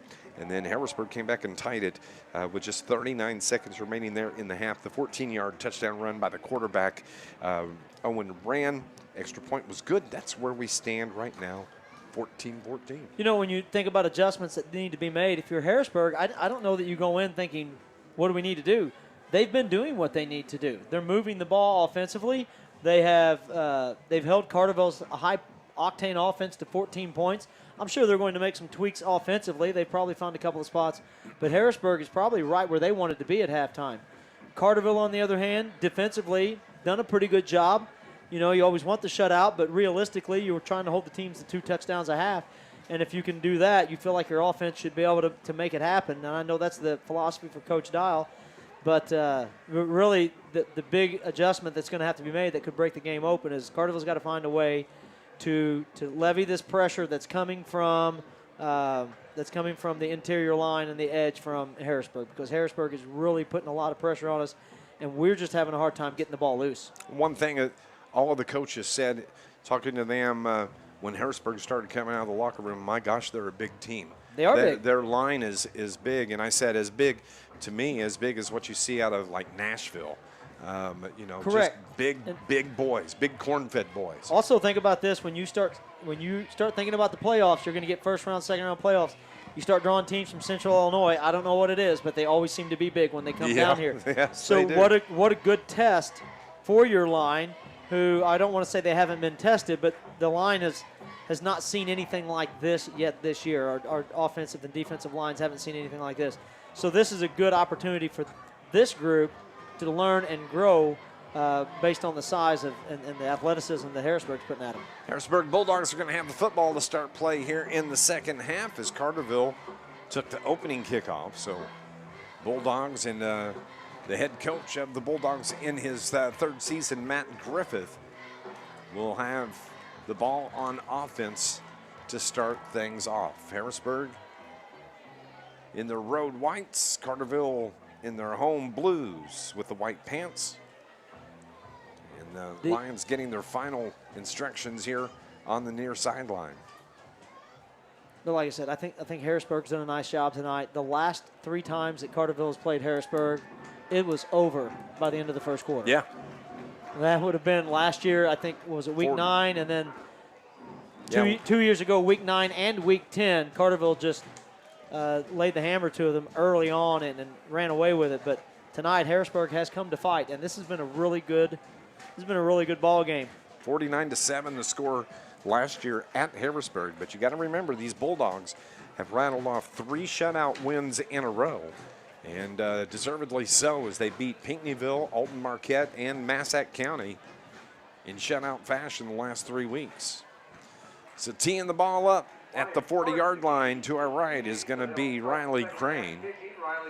And the Bulldogs send 2 back deep to the left. They are standing inside the 10-yard line as Riley Crane approaches, kicks it away. 1 hops it at the 18. It's picked up by, that is Tony Keene. Keene carries it all the way out across the 40-yard line. Great return by Tony Keene as he takes it out to the Carterville 43-yard line. Chance Myers got just enough to knock him off balance, but well, he was really close to breaking that one. Yeah, he was. So they get to start out automatically with some very good field position. Their speed is just impressive. They're going to have it at their own 42 to start off their opening drive here in the second half. It's good to see Chandler Jones back out there, and he seems to be moving back to his normal self. Owen Brand, the quarterback, gives it to his running back. That is Downey. Downey fights his way out to about the 48-yard line. It's going to be a gain of 5 for the Bulldogs. Bring it up 2nd down and 5.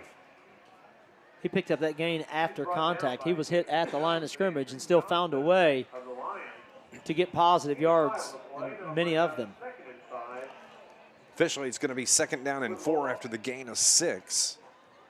The ball is at the Harrisburg 48-yard line. Bulldogs break the huddle. Rand brings his squad to the line of scrimmage. 2 receivers right side. They put pitch man, that's Reed Ryder, in motion. 1st down for Downey as he just kind of wiggles his way around, keeps the legs moving, picks up those yards after the initial contact and moves the chains. Yeah, he does. It's Carterville's having a hard time stopping him. So, I mean, they're slowing him down and bringing him down, but they've not hit him and stopped him yet. He carries the momentum with him. Takes it down to the Carterville 43-yard line. As they break the huddle. Played about a minute and 15 here in the third quarter. Tie ball game, 14-14. Ran.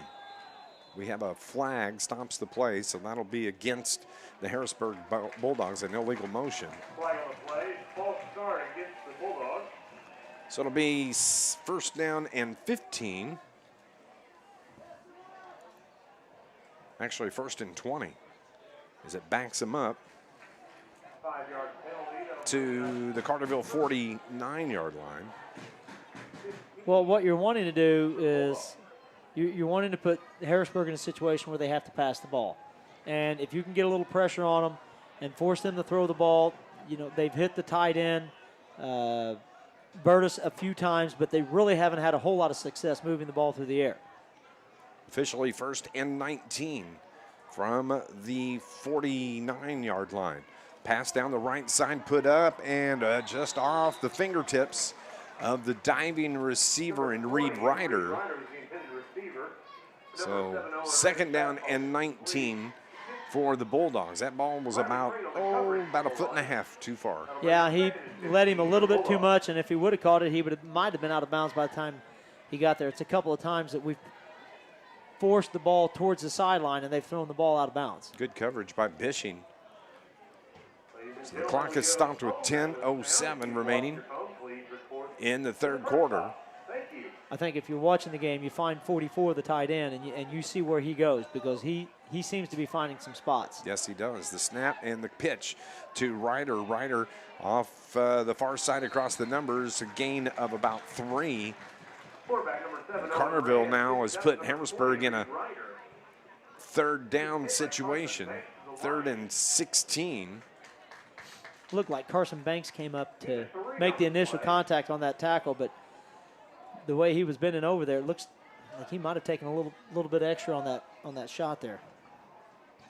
So it was actually a gain of 3, 3rd down and 13 from the Carterville 46. Carterville needs a defensive stop here. Yeah, don't let them get 12, even though it's short of the first down, and give them a reason to go for it. Let's stop. You want to stop them further back here? Ryder ran, throws, finds Downey at midfield, and Carterville's defense swarms in, makes the stop, bringing Downey down just across midfield. Actually, about a half a yard gain officially, and now Harrisburg is facing a 4th down and about 13. Good job by that Carterville defense. Yeah, they completed the pass right in front of, I believe it was Wakey, and so he just broke down, made the running back make a decision as to which way he was going to go. And all the while, Carterville defense was pursuing, got there, and once the cavalry arrived, he was down. And now you're going to get the ball back if you're Carterville. Bishing's the deep man for the punt. He's back at the 10-yard line. Good kick, good spiral kick. Bishing lets it go, and it bounces into the end zone. And so on the touchback, Carterville will have it 1st and 10 from their own 20-yard line. Don't forget River Radio Sports Central with Darren Kennard coming up later tonight, where he'll update scores from around Southern Illinois.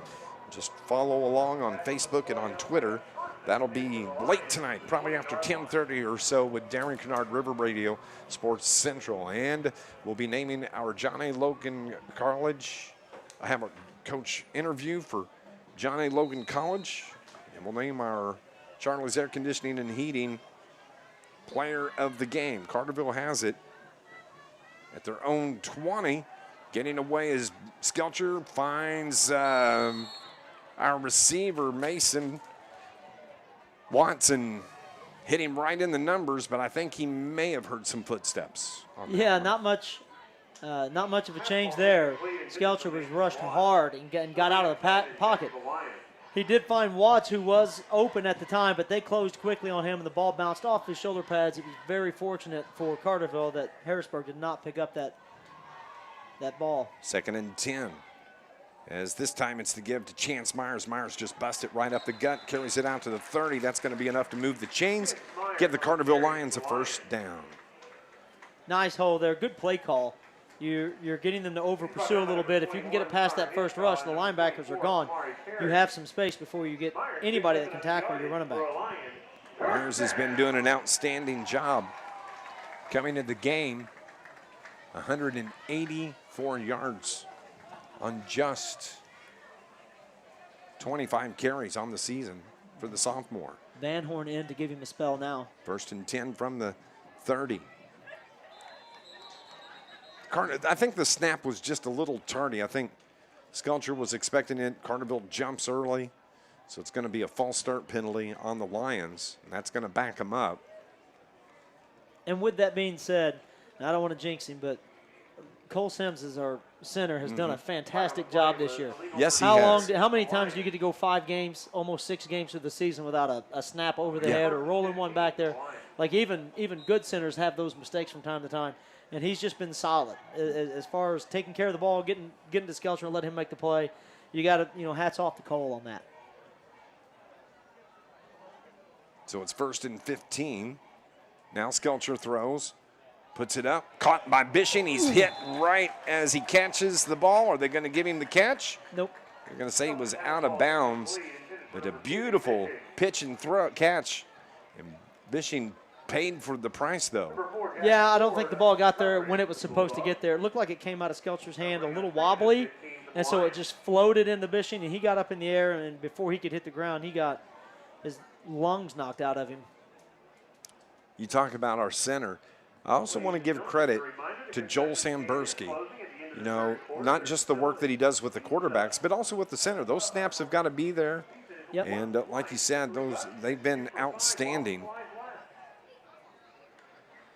Skelcher throws it across the middle, has his man, Braden Wakey. Riley Crane. And man, that was a good pitching catch. I can't believe he hung on to the ball. I was expecting a pass interference. I thought he got flattened right before he caught it, but he held on, and no flag, but it's going to give you a 3rd and short. Here you go. 3rd and 1 officially from the 40-yard line. Gain of 15, and Carterville has the 1st down and more on the carry, I believe, by Chance Myers. And that's going to move the chains and keep this drive going. That 1st down was all Chance Myers. Yep. Got bottled up right at the line of scrimmage. He did. I thought, well, what are we going to do now with 4th and short? But he found a way to squeak through and grab an extra 2 yards and positive. Picked up 5 yards. So it's 1st and 10. Myers takes the handoff up the middle again. Now near midfield, a gain of 4 as he carries it to the 49. 2nd down and 6 from the 49. Connor Henshaw didn't need any help to get him down that time. It was a nice tackle by the Harrisburg Bulldog. Tie ball game, under 7 to play here in the 3rd quarter. 14-14. Carterville has it at midfield. 2nd down and 5. And it's the it's the keeper by Skelcher, and that may be a face mask or a horse collar. And Skelcher's on the ground as he was wrapped up. He's okay, though, as he gets a hand up. And that should give Carterville, that should be a 1st down. Yeah, that's going to be a face mask. It's a great fake. Well, the ref just about started walking it off in the wrong direction. Luckily, the umpire grabbed him and spun him around and said, no, you got to go that way. It was a face mask, so Carterville picks up 15 yards on the penalty. They take it into Harrisburg territory. They place it at the 40-yard line. 1st and 10 and ready to go. Skelcher now drops back to throw. Throws it across the middle, a little bit low as it one-hopped the receiver, and that's Braden Wakey. So now it's 2nd down and 10 from the 40-yard line. Yeah, that was one of the few times we've seen he's had time to sit in the pocket and go through his reads and checkdowns. And I think he thought he had Wakey there. The ball just fell a little bit short. May have surprised him if there wasn't any pressure, but a penalty is going to be called against the Lions, a holding penalty. I didn't see the flag, but they're marking off a 10-yard penalty on the Lions. So it'll be 1st and 20. Haven't seen much of Braden Wakey offensively yet this series, so I got a feeling they're going to try to get the ball in his hands. Ball from midfield to give to Chance Myers up the gut. Plows his way out to the 42-yard line. He is so quick through that hole and gets by that first line of defense, and he picks up 7 yards. Chunk yards is what you want, and he gets that for the Lions. Second down and 13. He's starting to run harder too. You're noticing that he is running into people, and he's getting yards after contact, just like the first down that he converted earlier. So I think he's starting to feel a little bit more confident. Chance just a junior. Carterville has a lot of underclassmen in skill positions. Second and 13 from the 43. It's the give to Myers once again, puts his head down, falls forward across the 40 to the 39. So Carterville now facing a third down and 9 from the 39. Hits the line of scrimmage a little too quickly on that one. Carterville runs their double pull. They pull Miller down to kick out the end, and then Gibbons is supposed to lead through the hole, and he beat Gibbons to the hole on that one. So three receivers to the right, one to the near side. Skelcher looks left side, lobs it up, and Mason is there, but it falls incomplete. Good coverage as Mason Watts was the intended receiver, and falls incomplete. And now Carterville facing a 4th down and 9 from the Harrisburg 39. Carterville sending out a new unit here. Number 1, Tony Keene on the coverage for the Bulldogs. That ball might have been just a little bit underthrown. I think Mason had some room to make the catch, but he had to pull up for it, and then when he did, it turned into a jump ball. Carterville they do have a fake punt somewhere in the playbook. You know they do. Somewhere. So it's 4th and 9 with 5:26 on the clock. Fake punt is not here. They kick it away, and a fair catch is called. Well, I thought he put his hand up for a fair catch. He did. At the 5, and that is where they are going to mark it, is at the 5-yard line, and Harrisburg Bulldogs get it back. This Lions broadcast is brought to you by Polar Whip. Come taste the legend, Polar Whip and Energy. Southern Illinois tradition featuring car hops. Call 618-988-9210, and they'll have it waiting for you when you arrive at the Polar Whip. There's a flag in the area where that was at. Number 1 on the fair catch, Tony Keene. Now he signaled fair catch, and when he caught it, he took about 3 hard steps like he was going to run. Well, the Carterville player tried to tackle him. Looks like the penalty might be against Harrisburg. I think they're moving it back towards the end zone. So they put the ball down at the 3-yard line. I'm pretty sure the general rule of thumb is you typically don't fair catch inside the 5 anyway. It's against the Bulldogs. So it'll be 1st and 10 from their own 3-yard line. If you're going to fair catch it at the 4, you might as well just let it go, hope it pops in the end zone, and you get your extra 15 yards. So now here come the Bulldogs. Quarterback Owen Rand. Ball on the near hash. They're moving left to right. 5:18 remaining here in the 3rd quarter. Downey. Quickly shuts the door on that. He did pick up a few yards, and he got him a little bit of breathing room, got him out of their backs out of the end zone, but Carterville could use a stop here and take over with a positive field position would really help out. Gain of 4 as it's 2nd down and 6 from the 7-yard line of the Bulldogs. 4:40 remaining in the 3rd quarter. Rand takes the snap, gives it to his running back, popped right there at the line of scrimmage. Man, that was quick on the carry. I believe that was Reed Ryder on the carry. Another tackle brought to you by Johnson & Johnson. You had Andrew hit him low and Luke hit him up high, and those are the types of things that start to wear the running back down. When you get hit twice and you're getting slammed to the ground like that, that takes its toll after a while. Travis Fan was the running back on for the Bulldogs. Rand gives it to his running back. Carterville has him stopped short of the 10, and Carterville's put Harrisburg in a 4th down situation. Number 2, Carmelo Downey on the carry. As they come up short of the line to gain, they needed to get to the 13, and they marked the ball just across the 10. So it's 4th and 2 from the 11. You know every coach on the sideline is yelling, do not jump off sides. Exactly. Do not jump on the first call. But Harrisburg is probably going to try to draw them. Not much to lose here. You're punting out of your own end zone anyway. Bishing back at the Harrisburg 45. Good punt as it goes across midfield, and Bulldogs are going to down it inside the Carterville 40 as it's touched at the 37-yard line with 2:52 remaining. So here in the second half, we've had 3 punts, and there's a player down for the Bulldogs, and that's number 44, Braden Burtis, the tight end. He is back at the 5-yard line, and we are going to take a break as the training staff comes out to get to Burtis. 14-14, we'll be back in 30 seconds here on News Radio WJPF.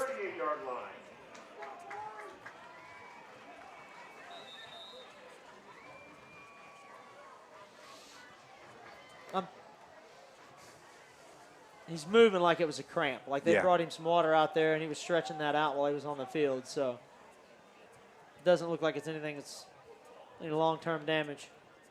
Bring it back. Go on, take it one more.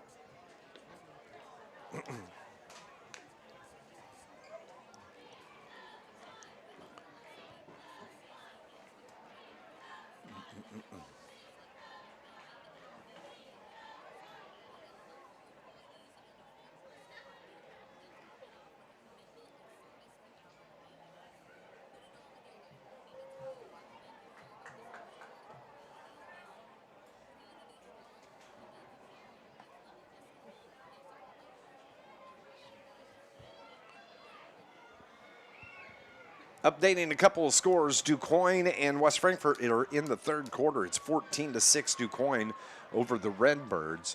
And at Jonesboro leads Pinckneyville 35-7. Carterville has the ball first and 10 from their own 38-yard line here. Their second possession of the second half.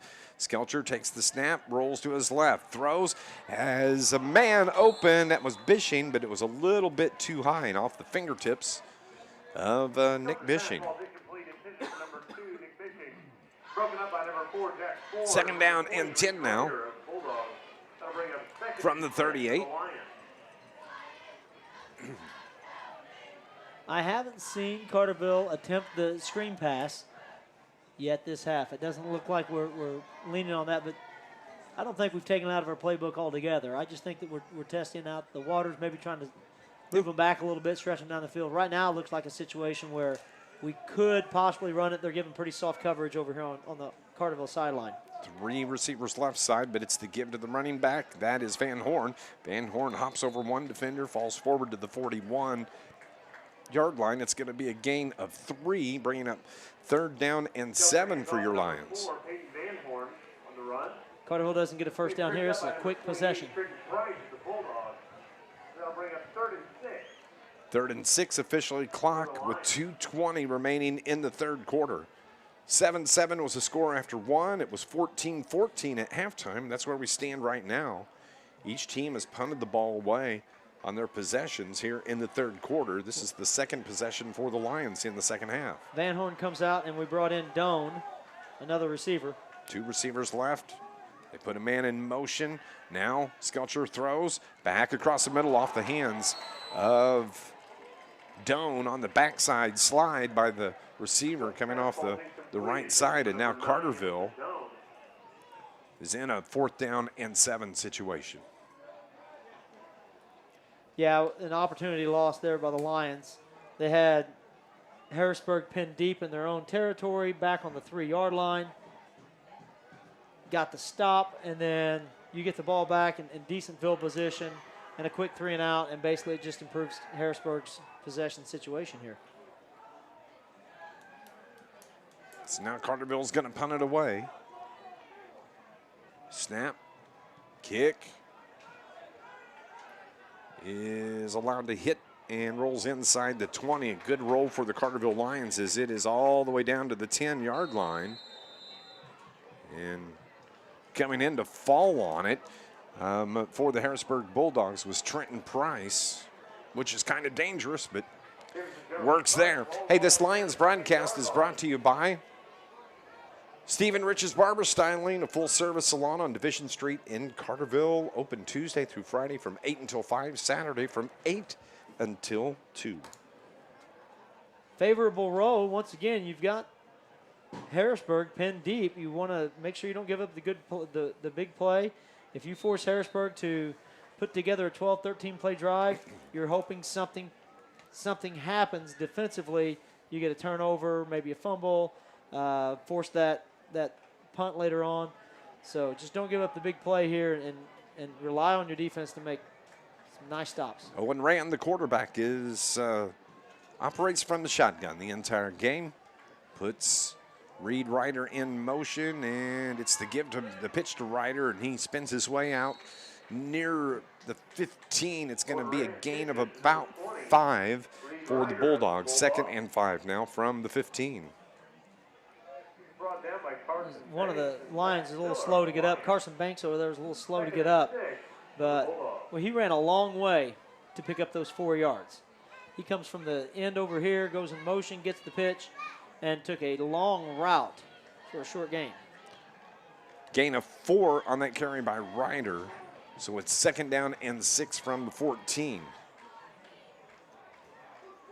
Lifts the leg, has 2 receivers here on the right side. Fakes the handoff, little swing pass out to Downey. Downey's bottled right there at the 15. Carterville stacks him up as he falls forward to the 16-yard line. And a gain of about 2, maybe 3. Missed tackle was a missed opportunity.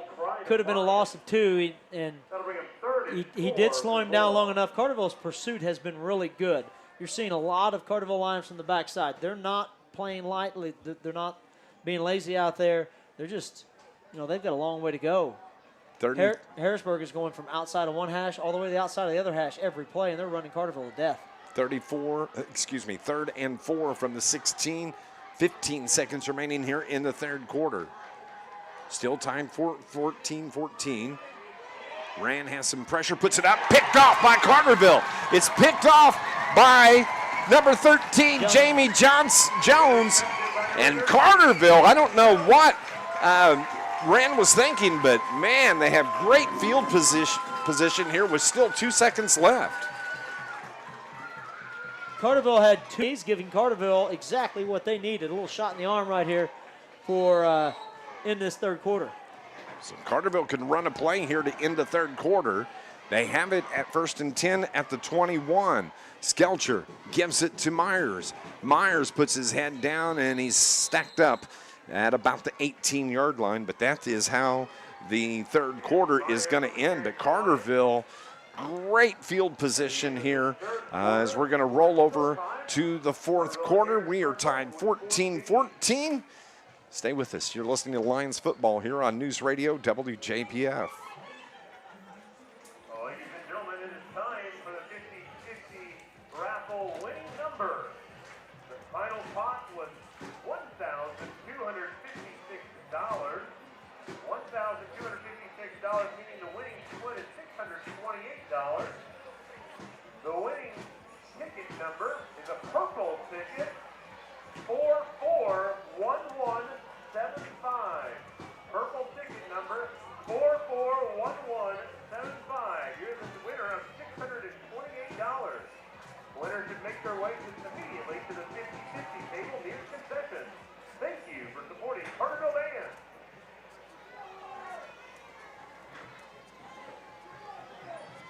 Once again, that is purple ticket number 441175.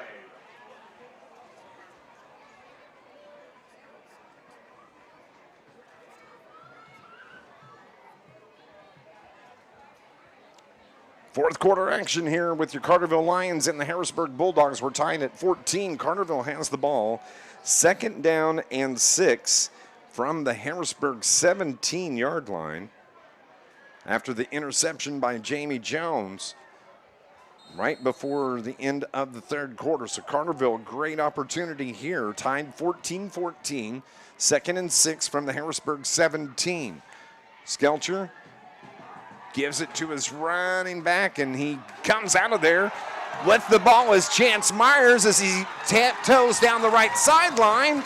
And I do not know, he should have only picked up about 1 yard, but he winds up picking about 10. Very Barry Sanders. Did you see the flag at the end of the play as well? I did not. Very Barry Sanders type of play where he kind of got bottled up and you thought the play was over, and then all of a sudden he comes running out. Then he gets grabbed in the backfield by somebody else, spins out of that, takes off down the sideline, and I think we're going to get a late hit. Against the Bulldogs, Against I think the you're Bulldogs, right. yes. Once Chance got to the sideline, he steps out of bounds and they blew the whistle. I think he got a little extra shove over in the blue on the turf, and that's going to be, Harrisburg with the turnover, and then they shoot themselves in the foot again with the penalty. First and goal, the ball is out at the 6-yard line. 6-yard line is where the ball will be spotted. So now Lions send 2 receivers, trip receivers to the left side. 1 here on the near side from the 6. First and goal from the 6. And they give to Myers up the gut. Touchdown for Chance Myers. And the Carterville Lions now lead the game 20-14.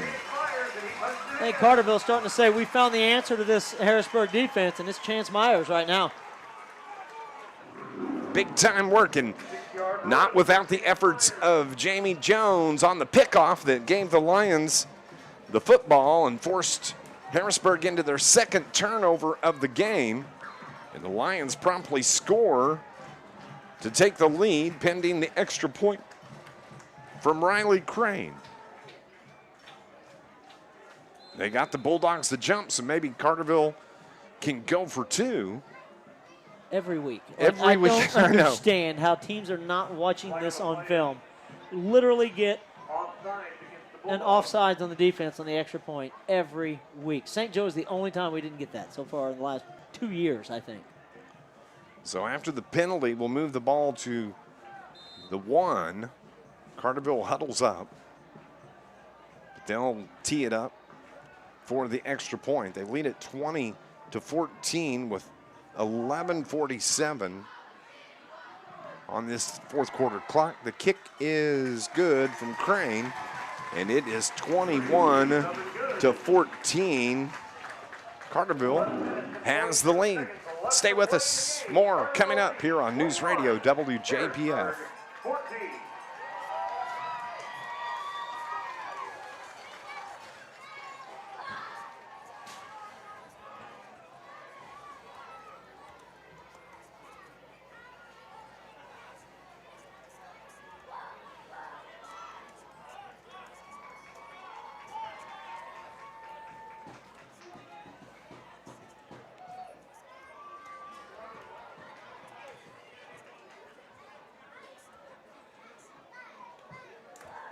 Six-yard touchdown run from Chance Myers. Extra point good. Lions lead at 21-14.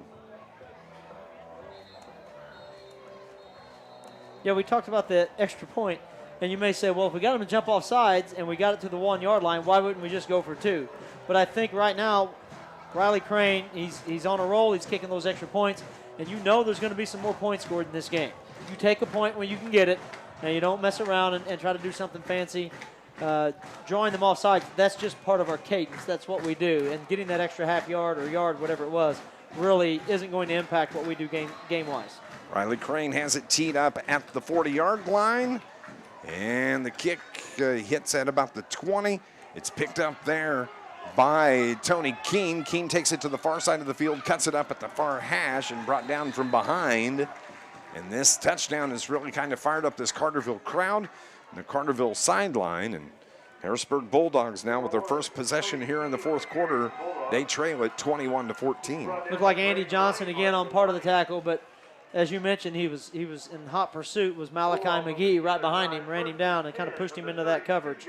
So nice job on the defense here, and Carterville Lions first team D is going to have to make a stop again. Here comes Owen Rand and the Harrisburg Bulldogs. He brings receivers here to the near side, 2 of them. Running back and Downey off his left hip. Puts Reiner in motion across the line of scrimmage. Drops back to throw. Flag comes in from the near side. Puts it up. Caught at the 38-yard line. And brought down at about the 3-yard line. It's coming back. But that was Ryder. And we got Reiner down, and who's at Bishing? Defensively? No. I think it was Banks that ran him down. Yeah. Illegal shift against the Bulldogs. Illegal shift, and out on the field is Coach Matt Griffith of the Bulldogs, and he is losing his ever-loving mind as he comes out to the far hash. I don't know why they let the play continue. No, I agree. When the running back was in motion and he was coming towards the sideline, clearly the slot receiver jumped. He had a little false step, kind of started, then he set. And I thought, well, why aren't they throwing the flag? The ball snaps, and then they casually toss the flag at there. I don't know why he allowed the play to start when obviously they had two men moving at the same time. And I understand Coach Griffith being upset over, if he's upset over anything, it should be over the fact that they let the play continue. You put kids at risk that way when you allow them to run. And we saw both play. of them were slow getting up. Yeah, you put kids at risk when you just let the play go out. So they put the ball back at the 27-yard line. It wasn't like Carterville was going to decline it no matter what the result of the play was. 1st and 15 from their own 27 now for the Bulldogs. Ran this time, puts Aiden Unthink in as the pitch, and the handoff coming to the out near midfield and throwing a little, trying to take out the defender on the carry was Carmelo Downey. And defensively for the Lions, I believe it was Carson Banks that made the tackle. 22 on the gain, so a first down moves the chains. 1st and 10 for the Bulldogs, the ball at their own 49. Carson's had a rough night. Yes. Physically, he's been taking some abuse. He's settling to make that tackle, and who was the Downey. Downey threw an elbow right into his head, jarred his head back. Still makes the tackle, though, but he paid for it. It's the give to Downey again, just right up the middle. Carterville's line wraps him up after a gain of about 3. So it should be about 2nd and 7. Gain of about 5 on the play. Bring up 2nd and 5. Wow, gain of 5. Brought down by Zach Ryan. 2nd and 5 now from the 46. Some familiar names on that tackle. Again, Miller and Andrew Johnson and Jones. They're getting a workout in the middle of that line of scrimmage. Bulldogs are 4-1 on the season. Carterville 5-0. 21-14 is our score here, Lions. It's the pitch and the carry by Tevin Godsey. And Carterville allows him to get out near the yard to gain. Looked like they had him wrapped up, but maybe had given up a yard, and he just last-second push. Yeah, kind of squirms his way out of it and gets up near the first down. Yep. 1st and 10. Moves the chains as they have the ball now at the Carterville 41-yard line. Brought down by Chandler Jones and Riley Crane. 10:06 remaining in this contest. 7-point lead for the Lions. Bulldogs here with the 5th play of this drive and threatening. On Aiden Unthink. It's a sweep man, but it's a give to Downey. Downey breaks it to the outside, gets the outside, down the sideline. Nobody's going to catch him, and Downey with a 46-yard touchdown run by Carmelo Downey. You kind of felt like that was coming. They'd had a couple of big gains. Then the long pass play that got called back. Harrisburg's offense is, they're motoring right now, and Carterville's defense didn't really have much of an answer on that drive. It was just inevitable that they were going to break one and score a touchdown on this. Here comes the all-important extra point now. Absolutely. 21-20. Touchdown came here at the 9:55 mark of this 4th quarter. Lions still lead it by 1, 21-20. On for the extra point, number 28, Trenton Price, and the kick is good. And we're tied once again, 21-21.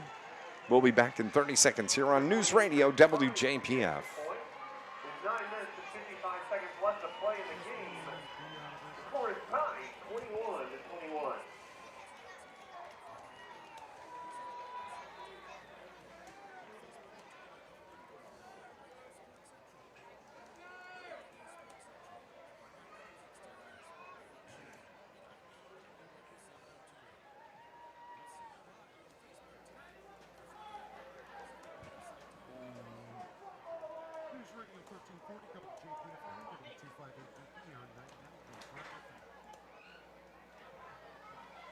We are tied 21-21 with 9:55 remaining here in the fourth quarter.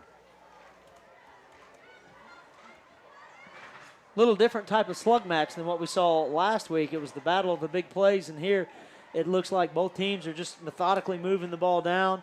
That last one was an exception where he breaks a long run, but you could see the Carterville defense running out of pliability. They just kept getting closer and closer to breaking on that. So now the offense is going to have to come up and step up with another play. Carterville fans getting rowdy here on this near sideline.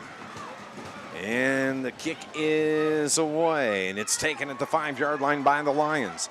Bringing it out across the 20, and just short of the 20, that's going to be Sablisky on the carry. Ryland got popped about the 19, and that's where the Lions are going to start here on this possession. This Lions broadcast brought to you by the International Brotherhood of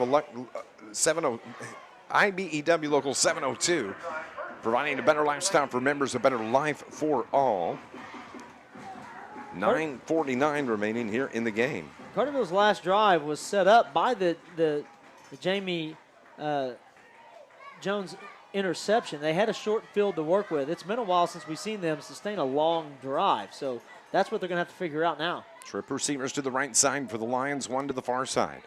But it's the give to Myers, right up the gut, out across the 30 before being brought down, and that quick speed moves the chains for the Carterville Lions after the 10-yard run by Chance Myers. But you'll take 10-yard chunks if you can get them, for sure. Absolutely.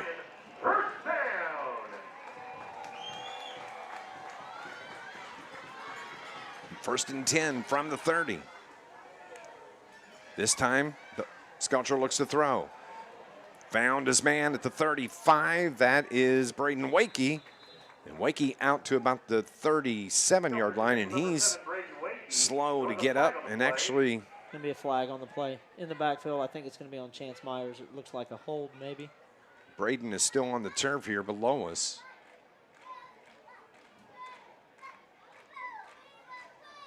As Keenan said, there's a flag as well. Braden's getting up on his own, and he's okay. He's trying to walk back to the huddle, but I bet he has to sit a play. Yeah, they just told him, you got to come out from one.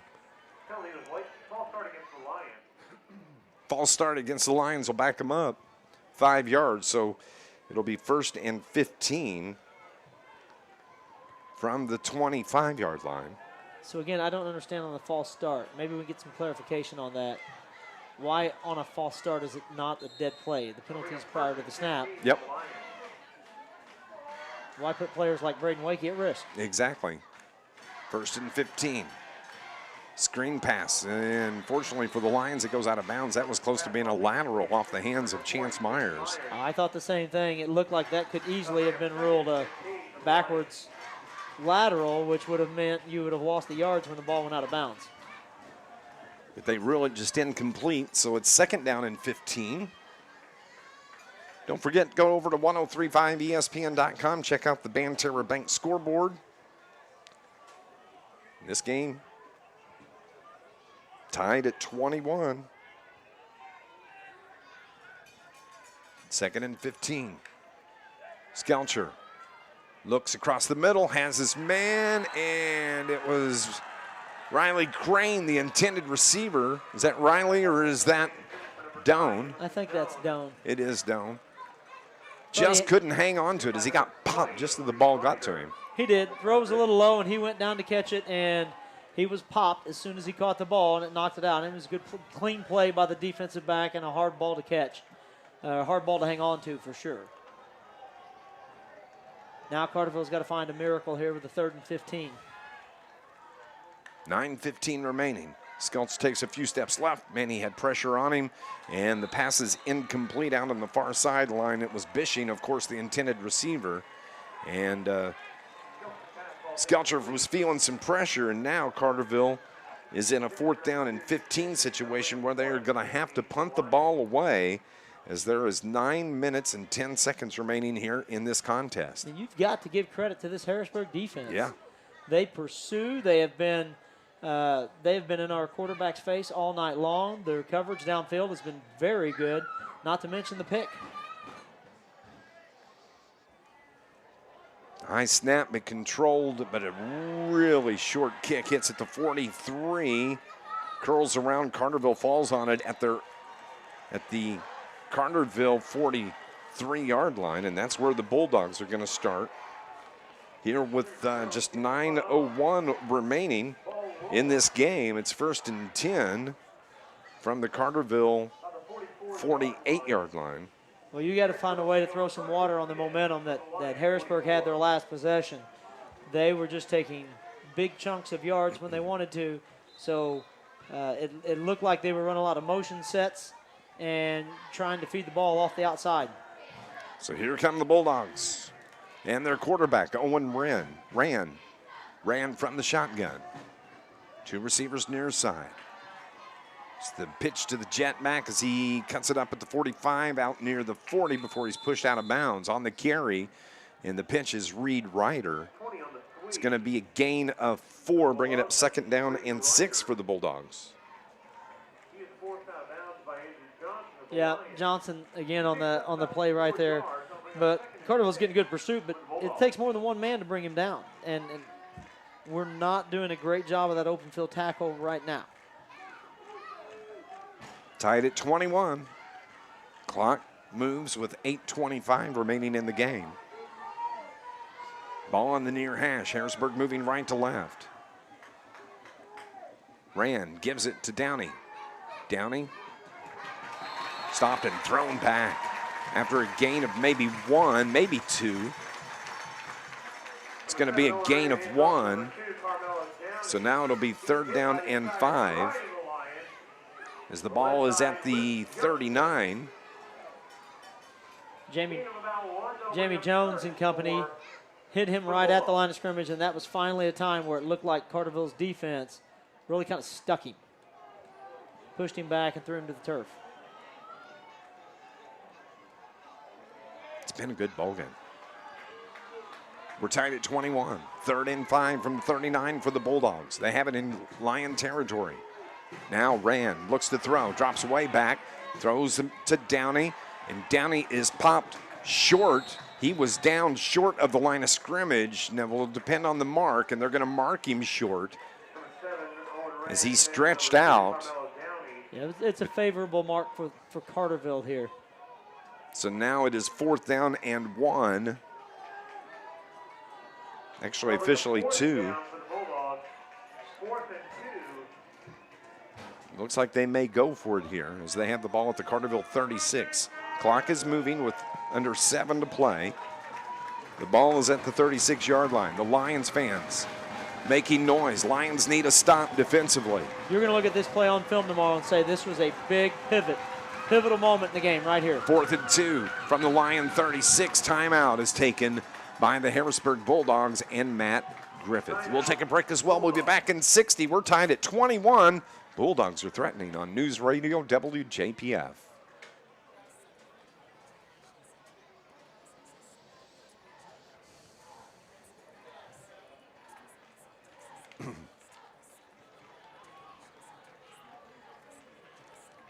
DuQuoin pulling away 35-6. Yeah, I see that. Murfreesboro as well, 63-0. Benton Nashville looks like a good game as well, 34-32. Mm-hmm.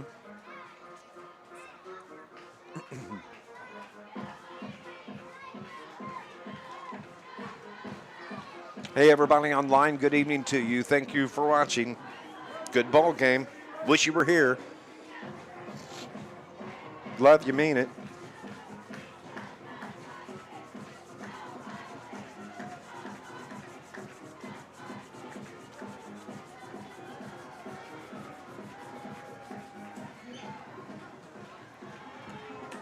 Really good ball game here at Lions Field. Carterville trying to extend his 5-game winning streak. Harrisburg would like to pick up their 5th win of the season. And it comes down to this. It's a 4th and 2 for the Bulldogs from the Carterville 36-yard line. Biggest play of the game so far. Lions need a stop here. Ran. Has Downey on his hip. Reiner the pitch man, but it's Downey. And no, it's the incomplete passes. Ran, rolled out to his right after the fake to Downey. And on the 4th down play, the pass is incomplete. The turnover on downs gives the ball back to your Carterville Lions. You know, Harrisburg is going to be thinking about this one tomorrow. Like, did we overthink it right there? We were pounding the ball on the ground, and then we decided to do a little rollout and pass to our tight end. And granted, he's been good tonight, but you're putting a lot on that pitch and catch that you haven't done much this evening. So here's what Carterville needs: a little drawn-out drive here. Chance Myers right up the gut, out to midfield. He was down, and a first down for the Lions is going to move the chains. Oh, Van Horn, I'm sorry. Sorry, Peyton. Good work by him. That's that's probably the longest run that I've seen him make this year. 14-yard run gives the Lions the first down. It's 1st and 10 from midfield. The pass is out to Bishing. Bishing cuts up inside the defender, keeps fighting across the 55. The ball's on the turf, and Harrisburg is on it. Are they going to say he was down? Yes, they're going to say Bishing was down. He'd lost forward momentum, was on his way back towards the line of scrimmage before the ball popped loose. So 2nd down and 4 now. But when he caught that, there were people all over him immediately. We're just not getting that screen pass to break like we're used to. Under 6 to play. It's 2nd and 4 from the Harrisburg 44. And Van Horn is hit right there. No gain for Peyton. 3rd down and 4 from the 44. We're going to bring Chance Meyer in for this next play, it looks like. He should be fresh. Lions got to dig deep here. It's 3rd down and 4. Don't want to get the ball back to the Bulldogs. We got it. Need to extend this drive as there's just 5:15 remaining in the game. We're tied at 21. 2 receivers to the far side, 1 on the near side for the Lions.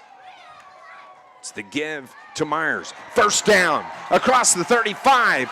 Keeps moving down to the 30-yard line. Hard run from Chance Myers, and when you need the tough yardage, give it to this junior.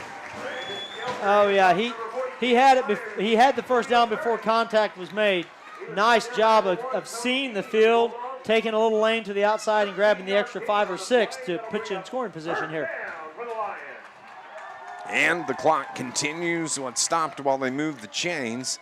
Now with under 5 to play. 1st and 10 for Carterville from the Harrisburg 31. Feel a little bit of that momentum. Look at Skelcher's going to keep it himself off left tackle. Out across the 25 down to about the 23.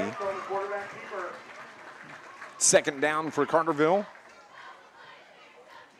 Really nice misdirection there.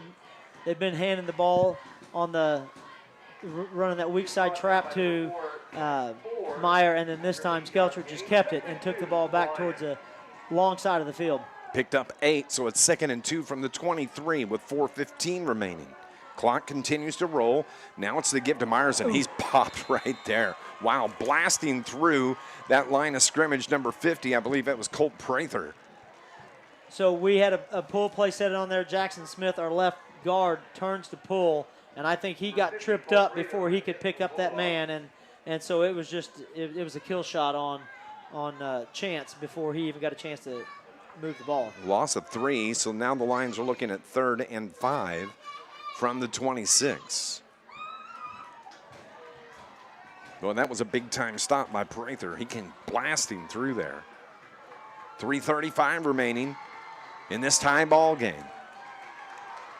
Skelcher gives it to Chance Myers. Keeps fighting. Get a push on him. Out near the 20. Van Horn. Jeez. Van Horn picks up the first down. They subbed him out right before that play, and I'm really glad to see Peyton Van Horn getting a big round of applause. I think he's getting a little bit of confidence in there now and starting to break some plays open. Yep. He's going to stay in again. So now in the red zone for the Lions, 1st and 10 from the 20. 3:20 remaining. Skelcher looks to throw, throws it right side, and Bishing trying to one-hand it, but it was off his fingertips.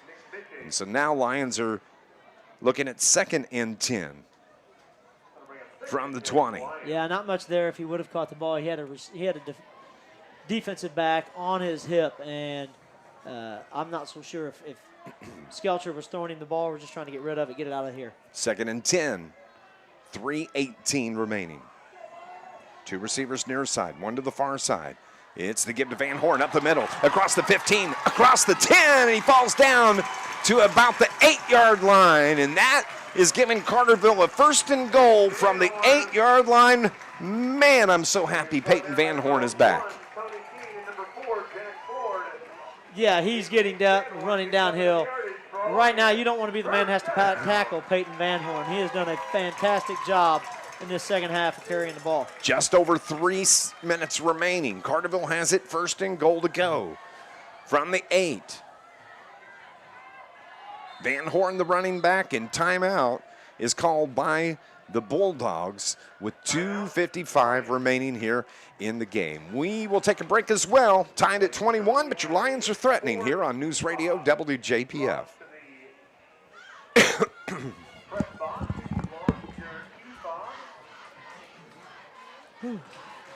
30, Dave? You want a 30? Yeah, 30.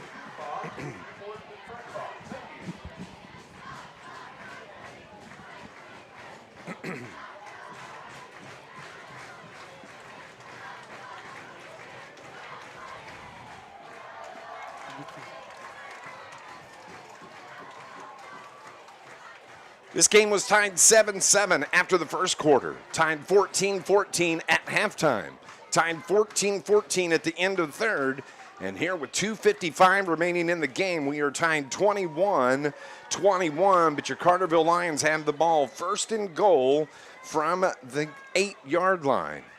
And Harrisburg coach Matt Griffith needed the timeout, wanted to talk to his defense, and the Lions an opportunity here to take the lead late in this contest with 2:55 remaining in the game. There's still some work to be done. Carterville really has 2 jobs. They need to score from this 8-yard line at some point in time, and then they have to make a stop. So this game is far from over. So 1st and goal. Oh. And a flag from the far side, a false start. It's going to back the Lions up here. Hard count by Skelcher. I think he was trying to get the defense to jump off sides, and he ended up invoking Bishing to take a sharp first step. I'm sure Bishing was trying to get a step on his man and got a little overzealous there. So the penalty will back it up for the Lions. So instead of 1st and goal from the 8, it'll be 1st and goal from the 13 after the penalty. It's the give to Van Horn. He gets out to the 10. So now 2nd down and goal from the 10. Doesn't quite recover from the penalty on that. Only gets a few of those yards back, but still 2nd and 10. The way they've been moving the ball and running the ball, you got to feel like we're going to see some more Peyton Van Horn here. Colt Frazier on the stop. Coming into the game for the Lions is Mason Watts. He'll line up at wide receiver on the far side with Bishing. On the near side is Braden Wakey. Van Horn, the running back. Skelcher, the quarterback. Rolls left, takes the snap, gets away from the pressure, throws it toward the corner. Caught out there on the far sideline. Is that Mason Watts? Mason Watts. On the touchdown from 10 yards out. How about that? With 2:06 on the clock, the Lions lead it 27-21. Fantastic job stretching that play out by Skelcher. He rolled out to the corner. Defensive end had a hand on him. He shakes him loose, gets himself composed, and running to his left, throws the ball down the field, hits Watts standing right inside of the pylon. 2:06, and the Lions have the lead. An extra point from Riley Crane. Good snap, good hold, kick is up and good. Extra point goes through, and it is 28-21 with 2:06 remaining. Stay with us. The conclusion of this game coming up next on News Radio WJPF.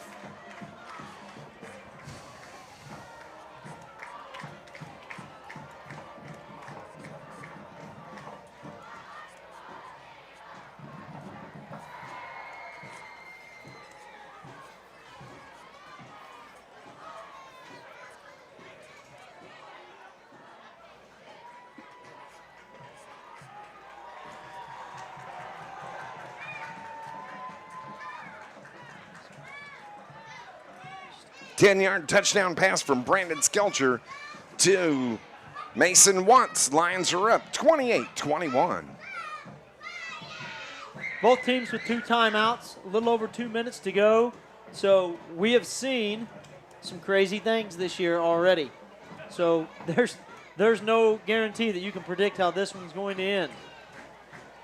Riley Crane for the kick to the Lions. So here's the kick on the ground. It's picked up at the 28-yard line. Carterville's right there. Gain of about 3 on the return. And so now Carterville's defense has to step it up here, close out this contest as the Lions score with 2:06 remaining.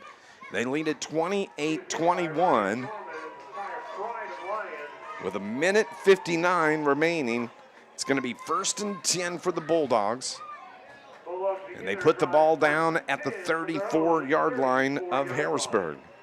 Could have got ugly for Harrisburg. The up back fumbled the ball and dropped it, had to go back and pick it up. And by the time he did, you had Ryan Norman and Ethan Hendricks just took him down. And long row to go here for Harrisburg. Here we go. Under 2 to play. Bulldogs need a touchdown to tie. Ran, throws. Right side, puts it up, caught, and he gets by the defender and breaking away. It is going to be a long touchdown run of 66 yards for the Harrisburg Bulldogs. Is that Ryder? Is that 20? Nope, that was Downey. Touchdown Bulldogs. 66 yards on the first play. That was actually Aiden Unthak.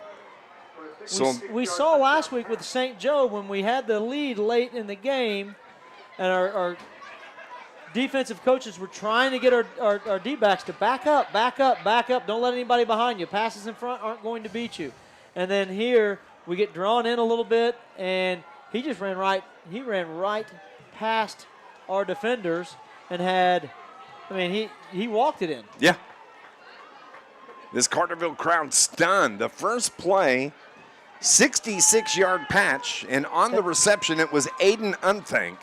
The throw was perfect. And It was. It looks like Harrisburg's considering going for 2 here. Timeout Bulldogs.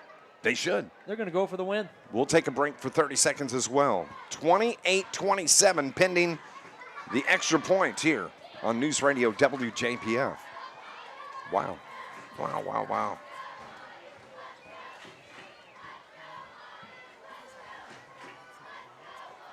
Of course, it's going to come down to the last. I mean, if they get and make it for 2, if they get the 2-point conversion here, it puts Carterville down 1 with 1:48 to go. I mean, do we have another miracle in us? Going to have.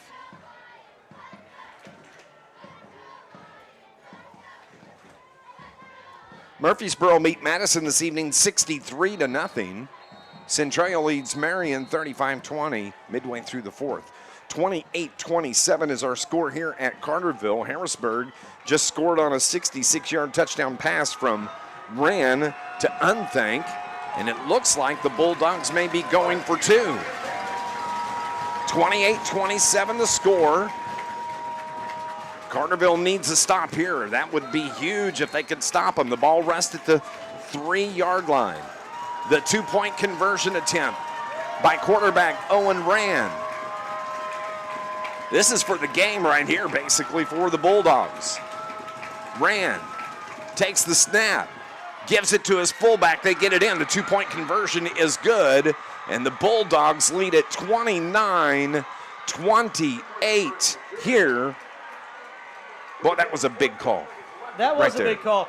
You know, they'll tell you that you go for two on the road, you go for the tie at home, and Harrisburg has come into a pretty hostile environment and against a good team, and they're looking to get a little notoriety in Southern Illinois. They want people to know how good they really are, and so why not go for the win? I don't blame them there. I mean, look, this Bulldog team has been tough. They're 4-1. They had 3 consecutive shutouts coming into tonight, and I've just said all along, every week, I talk about Harrisburg is quietly playing very, very good football. Very, very good football. Right.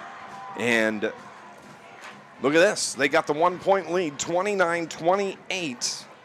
Now, Carterville is... They've been in this situation before. Yes, twice. Down a score with, less than 2 minutes to go. You've got to find a way to get downfield.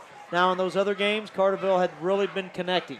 Skelcher was on, receivers was on. Right now, we've had a few misfires, and we've not been facing a defense that puts pressure on like this Harrisburg defense. So it's going to be even more difficult of a challenge here.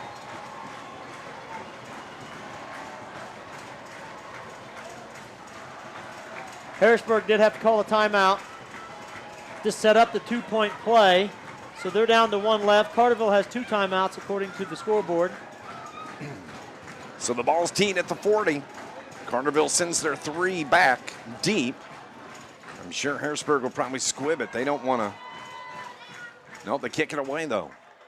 And it's taken inside the 10-yard line. Mason Watts brings it across the 15 to the 20 to the 25 to the 28-yard line, and that's where the Lions are going to start. It's a good return. You held on to the ball. You got some forward progress. You got yourself out into a position where you have a chance. Now, what we're going to see here is Harrisburg, are they going to soften up their defensive backs and allow Carterville to throw the ball in front of them and work the ball down the field? Or are they going to play up a little tighter like Carterville did last time and risk the deep ball? We'll find out as there's just 1:42 remaining in this game. Carterville's been in this situation a couple of times this year. With 2 timeouts, there's plenty of time. It shouldn't be an issue if you're in your hurry up and you're not wasting time on calling plays. You've got time if you're Carterville, but you got to execute. Puts the ball in motion, throws it deep down the left side. Bishing's there, has it across the... Oh, he was wide open. And it hit off his hands and falls incomplete at midfield. Again, and he was thinking about where he was wanting to run. When we pulled this off the last couple of times, when Carterville's pulled this off, everything was hitting just right. And if you kind of got the feeling tonight we've missed a couple of guys that were open a little bit and maybe dropped a pass or 2. We didn't normally drop. So Carterville's got to figure that out. Put this play behind them, execute on the next one. It really just matters what the next play does. 2nd and 10 from their own 28. This time throws it across the middle. Incomplete as Riley Crane, but a flag comes in, and that's going to be pass interference that's called on number 4, Jack Ford, as Ford got into Riley Crane, the intended receiver. This year we've been seeing a lot of the officials have been allowing physical play in the secondary, but I think that one was probably the right call. It was. He got hit hard as he was extending out to catch that ball. It's going to move the chains. You have to give the receiver a chance to catch it, and he didn't give him a chance to catch it. As the official marks off the 15 on the penalty. So the Lions have 1st and 10 at the 43-yard line. Minute 32 remaining in this game. Lions trail it by 1, 29-28. Skelch goes to the left, has pressure, gets it away, finds his receiver, Bishing out near 40-yard line into Harrisburg territory, keeps the clock rolling. Another first down for the Lions. Nick Bishing says, it doesn't matter if I drop the last one, I'm going to catch this one. Caught it, got turned upfield. Good gain, plenty of time. Carterville doesn't need to hurry. This is not a clock it situation. This is run your next play. Minute 25 remains. From the 40, low snap, Skelcher picks it up. Throws it, finds his man, incomplete. Bishing, the intended receiver at the 35. Yeah, Excuse me, that's Wakey. Wakey, the intended receiver, but Carterville now has time to catch their breath for a second. You've got 40 clock has started. You're down to 30 seconds. You can kind of pick out what play you want to call. Look at your defense, maybe even change it once you get to the line of scrimmage. Carterville does not have to pressure themselves with that incomplete pass now. Lions have had 2 last-minute touchdown wins this year. 29-28, Harrisburg the lead. The pass is caught, and on those just setting down was Wakey at the 35, so a gain of 5, 2nd and 5. With the clock down to 1 minute remaining. You're worried about getting your first down. They may run it here and try to get to that first down. I don't know if they realize the clock is running on them. 3rd and 4 from the 35 of Harrisburg. Skelcher claps the hands, looks to throw, throws it across the middle. His man's there, overshoots him as it was Braden Wakey, the intended receiver. And now Carterville is facing a 4th and 4 from the Harrisburg 35. And timeout is taken by Coach Brett Dial. We'll keep it here. This Lions broadcast is brought to you by Charlie's Air Conditioning and Heating, your York dealer, and proud to serve this region for over 40 years. Find out more. Visit charliesairandheat.com. Coming up, we're going to name our Charlie's Air Conditioning and Heating player of the game. We'll have our coaches show. And it's going to be brought to you by IBEW Local 702. This has been such a good game tonight. It has been a really good game, and I mean, once again, it's gonna hinge on this 4th and 4. Really, the ball game's over if Carterville does not get it. If they get it, we'll see. So coming out of the timeout, Carterville Lions got to keep the drive alive. This is 4th and 4. From the Harrisburg 35-yard line. Carterville breaks the huddle first. Lions trying to keep this 5-game undefeated season rolling, but they got to score in order to do so. Harrisburg would like to go to 5-1 and upset these Carterville Lions here this evening. Conference play, 29-28 the score, 45 seconds remaining. Skelcher claps the hands. Carterville needs a first down, throws it, falls incomplete. Harrisburg defense holds as the throw was short of the intended receiver, who I think was Bishing, and Harrisburg takes over, and Carterville turns it over on downs with 41 seconds remaining. Smart play by Harrisburg defensive back, Jack Ford. I think he could have intercepted that ball, and I think he realized, you know what, I'm just going to knock it down. He just ends up smacking the ball down to the turf, ending the play, ending Carterville's opportunity, any chance that they would have to end this game, to come back and win this game. Looks like Harrisburg is going to probably take a knee and run the clock out now. That's all they got to do. With 41 seconds left in this contest, Harrisburg leads it 29-28. Bulldogs in this conference matchup.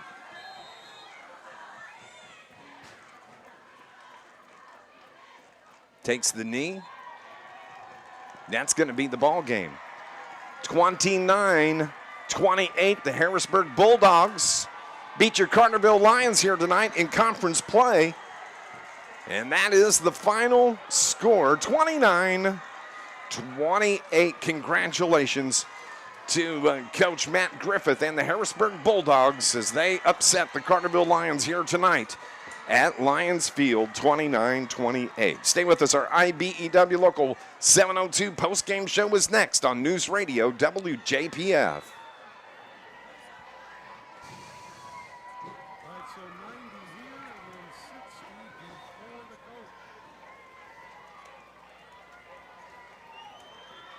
Okay. Final score from Lions Field, Harrisburg 29, Carterville 28. I want to thank everyone for coming out tonight.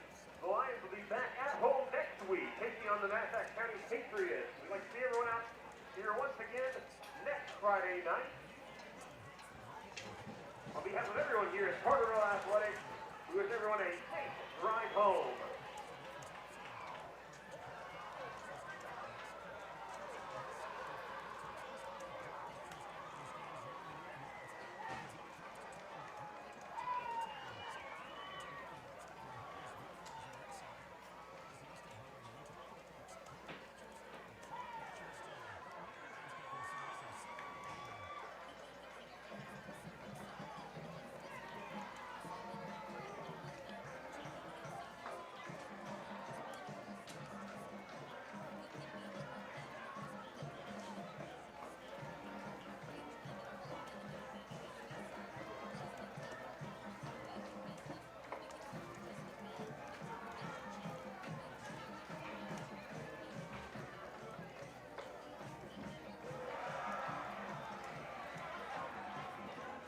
Harrisburg Bulldogs knock off the Carterville Lions here this evening at Lions Field, 29-28, after they score on a 66-yard touchdown pass from Owen Rand to Aiden Unthank. With a minute 48 left, they go for the two-point conversion, and they convert it, and they hold on and stop Carterville on a 4th and 4 from the Harrisburg 35, and the Bulldogs, Keenan, come away with a 29-28 win. What a good ball game, and congratulations to the Bulldogs. They played outstanding tonight. They came in and they weren't afraid of Carterville. It was like they had something to prove, and they took care of business. Like their defense was exactly as we thought it was going to be. We knew that they'd shut out several teams, some decent teams along the way, but really, Carterville just didn't have an answer for the interior line, offensive and defensive line for Harrisburg tonight. 29-28, the final score here this evening. Harrisburg now 5-1 on the season. Carterville is 5-1 as well. And, wow, that's just a good ball game. It was 7-7 at the end of the first quarter after Carterville's first drive was stopped on an interception by Gonzi. It was Gonzi that wound up scoring at the 6:30 mark of the first, a 10-yard run. The extra point was good. 7 points on the board for the Bulldogs. Carterville scores on a 91-yard touchdown pass from Brandon Skelcher to Nick Bishing at the 2:26 mark. Extra point was good. We were tied 7-7 after 1. In the second, Carterville scored on a 3-yard touchdown run from Peyton Van Horn at the 8:32 mark. Extra point good. Lions were up 14-7 after a couple of back and forths. It was a 14-yard touchdown run from Owen Rand. The extra point was good. Heading into halftime, we were tied 14-14. Neither team scored in the third, and here in the fourth quarter, it was a 6-yard touchdown run for Chance Myers. Carterville's extra point was good. They were up 21-14. Harrisburg came right back 5 plays later and tied it at 21 after the 46-yard touchdown run from Downey. Extra point was good at the 9:55 mark. We're tied at 21. Carterville comes back. A 12-play drive that ended on a 10-yard pass from Skelcher to Mason Watts with 2 minutes and 6 seconds left. The extra point was good. Carterville up 28-21. And the next play, the first offensive play for Harrisburg, a 66-yard touchdown pass from Owen Rand to Aiden Unthank. They go for the 2-point conversion, and it was successful, 29-28 the final. Yeah, it was, again, another game where we had a lot of lead changes. At no point in time could either team really feel comfortable about where they were at or what was going on. Even after they went for 2 and got the 2-point conversion for Harrisburg, Carterville marches the ball all the way down the field and then just off the mark a little bit. You just got a sense tonight that Carterville was it just wasn't clicking for them like it had been in some of the other games, and that's just part of it. 29-28, the final score, as the Harrisburg Bulldogs knock off your Carterville Lions here this evening. And let's go on and take a break. And when we come back, we're going to have our John A. Logan College Coaches Show coming up next.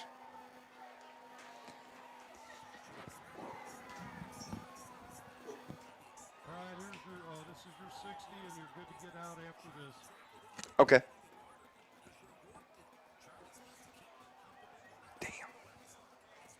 Good ball game.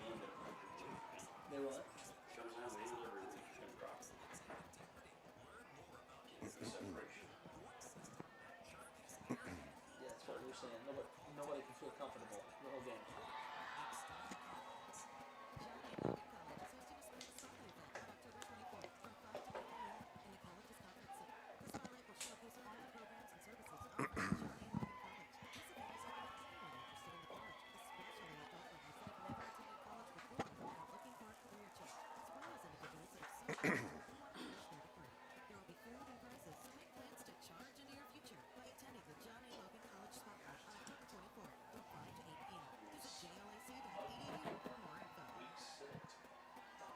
Yeah.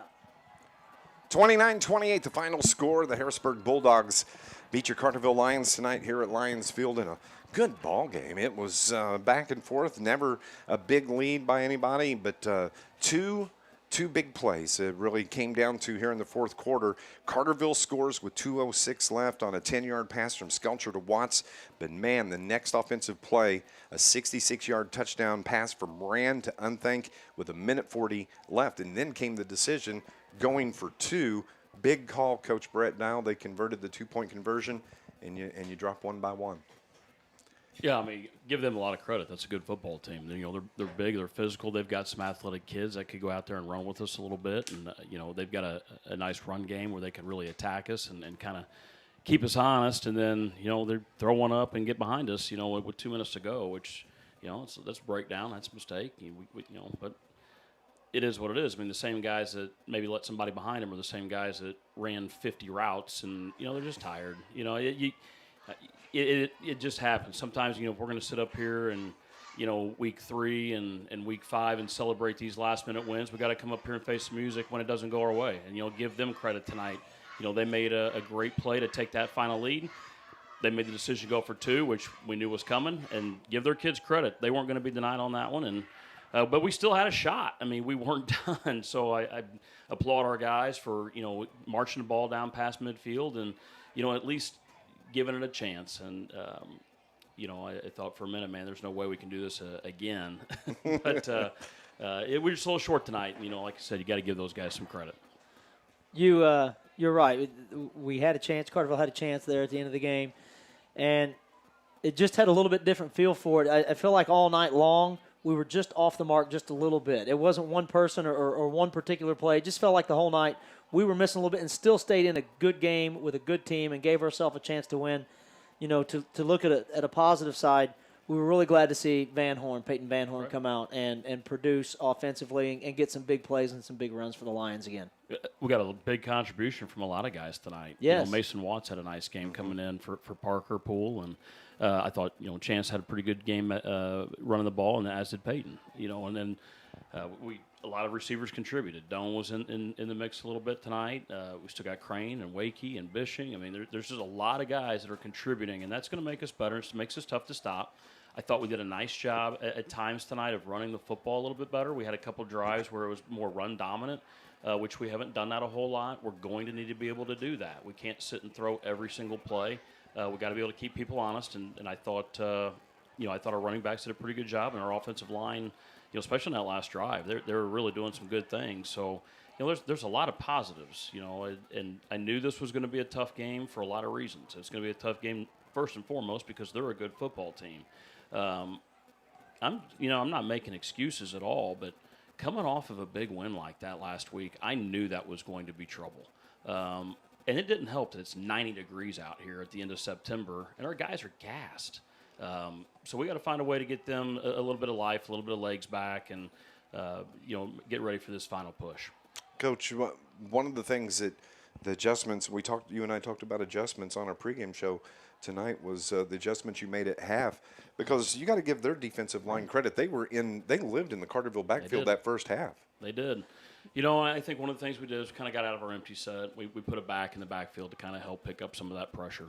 And then we kind of went with the trips game and our just 2x2 game, and then we brought a tight end in the fourth quarter for a lot of the fourth quarter, and had some success with that. And we've got to make sure we stay diverse. We can't just sit there and go 5 wide every play, or else they're just going to bring a lot of people that we can't protect, and they're going to cover it up. So we had to adjust. I thought our kids did a nice job. Offensively, they still scored 28 points, and gave it ourselves a chance to win the ball game. And came up short. That team's going to be, at the worst, that team's going to be 7-2, a 3A playoff team. They got a good shot at 8-1 with the big game next week with Murfreesboro. That's a team that's going to host a playoff game. And we've seen, it just seems like we've played a lot of really good football teams this year, and the timing wasn't ours tonight. Well, like you said, we had to do different things tonight in this game. The screen game wasn't there like it has been some in the past. We had to run the ball a little bit more, and we had some success with the dive plays and the traps inside. But you've got to start thinking ahead now. Like we're going to get set, and we're going to be in the playoffs at some point in time, and you're going to have to make those types of adjustments in the playoffs. And so this game is just going to be a learning experience. Absolutely, and I feel like our kids did a great job. I'm not upset with our kids at all. No way. I thought those guys played hard. I'm ready to go to bat with them, and I'm ready to get to work and get after the next one. And I told them out there, the team that I don't want to be is the team that's got to play us next.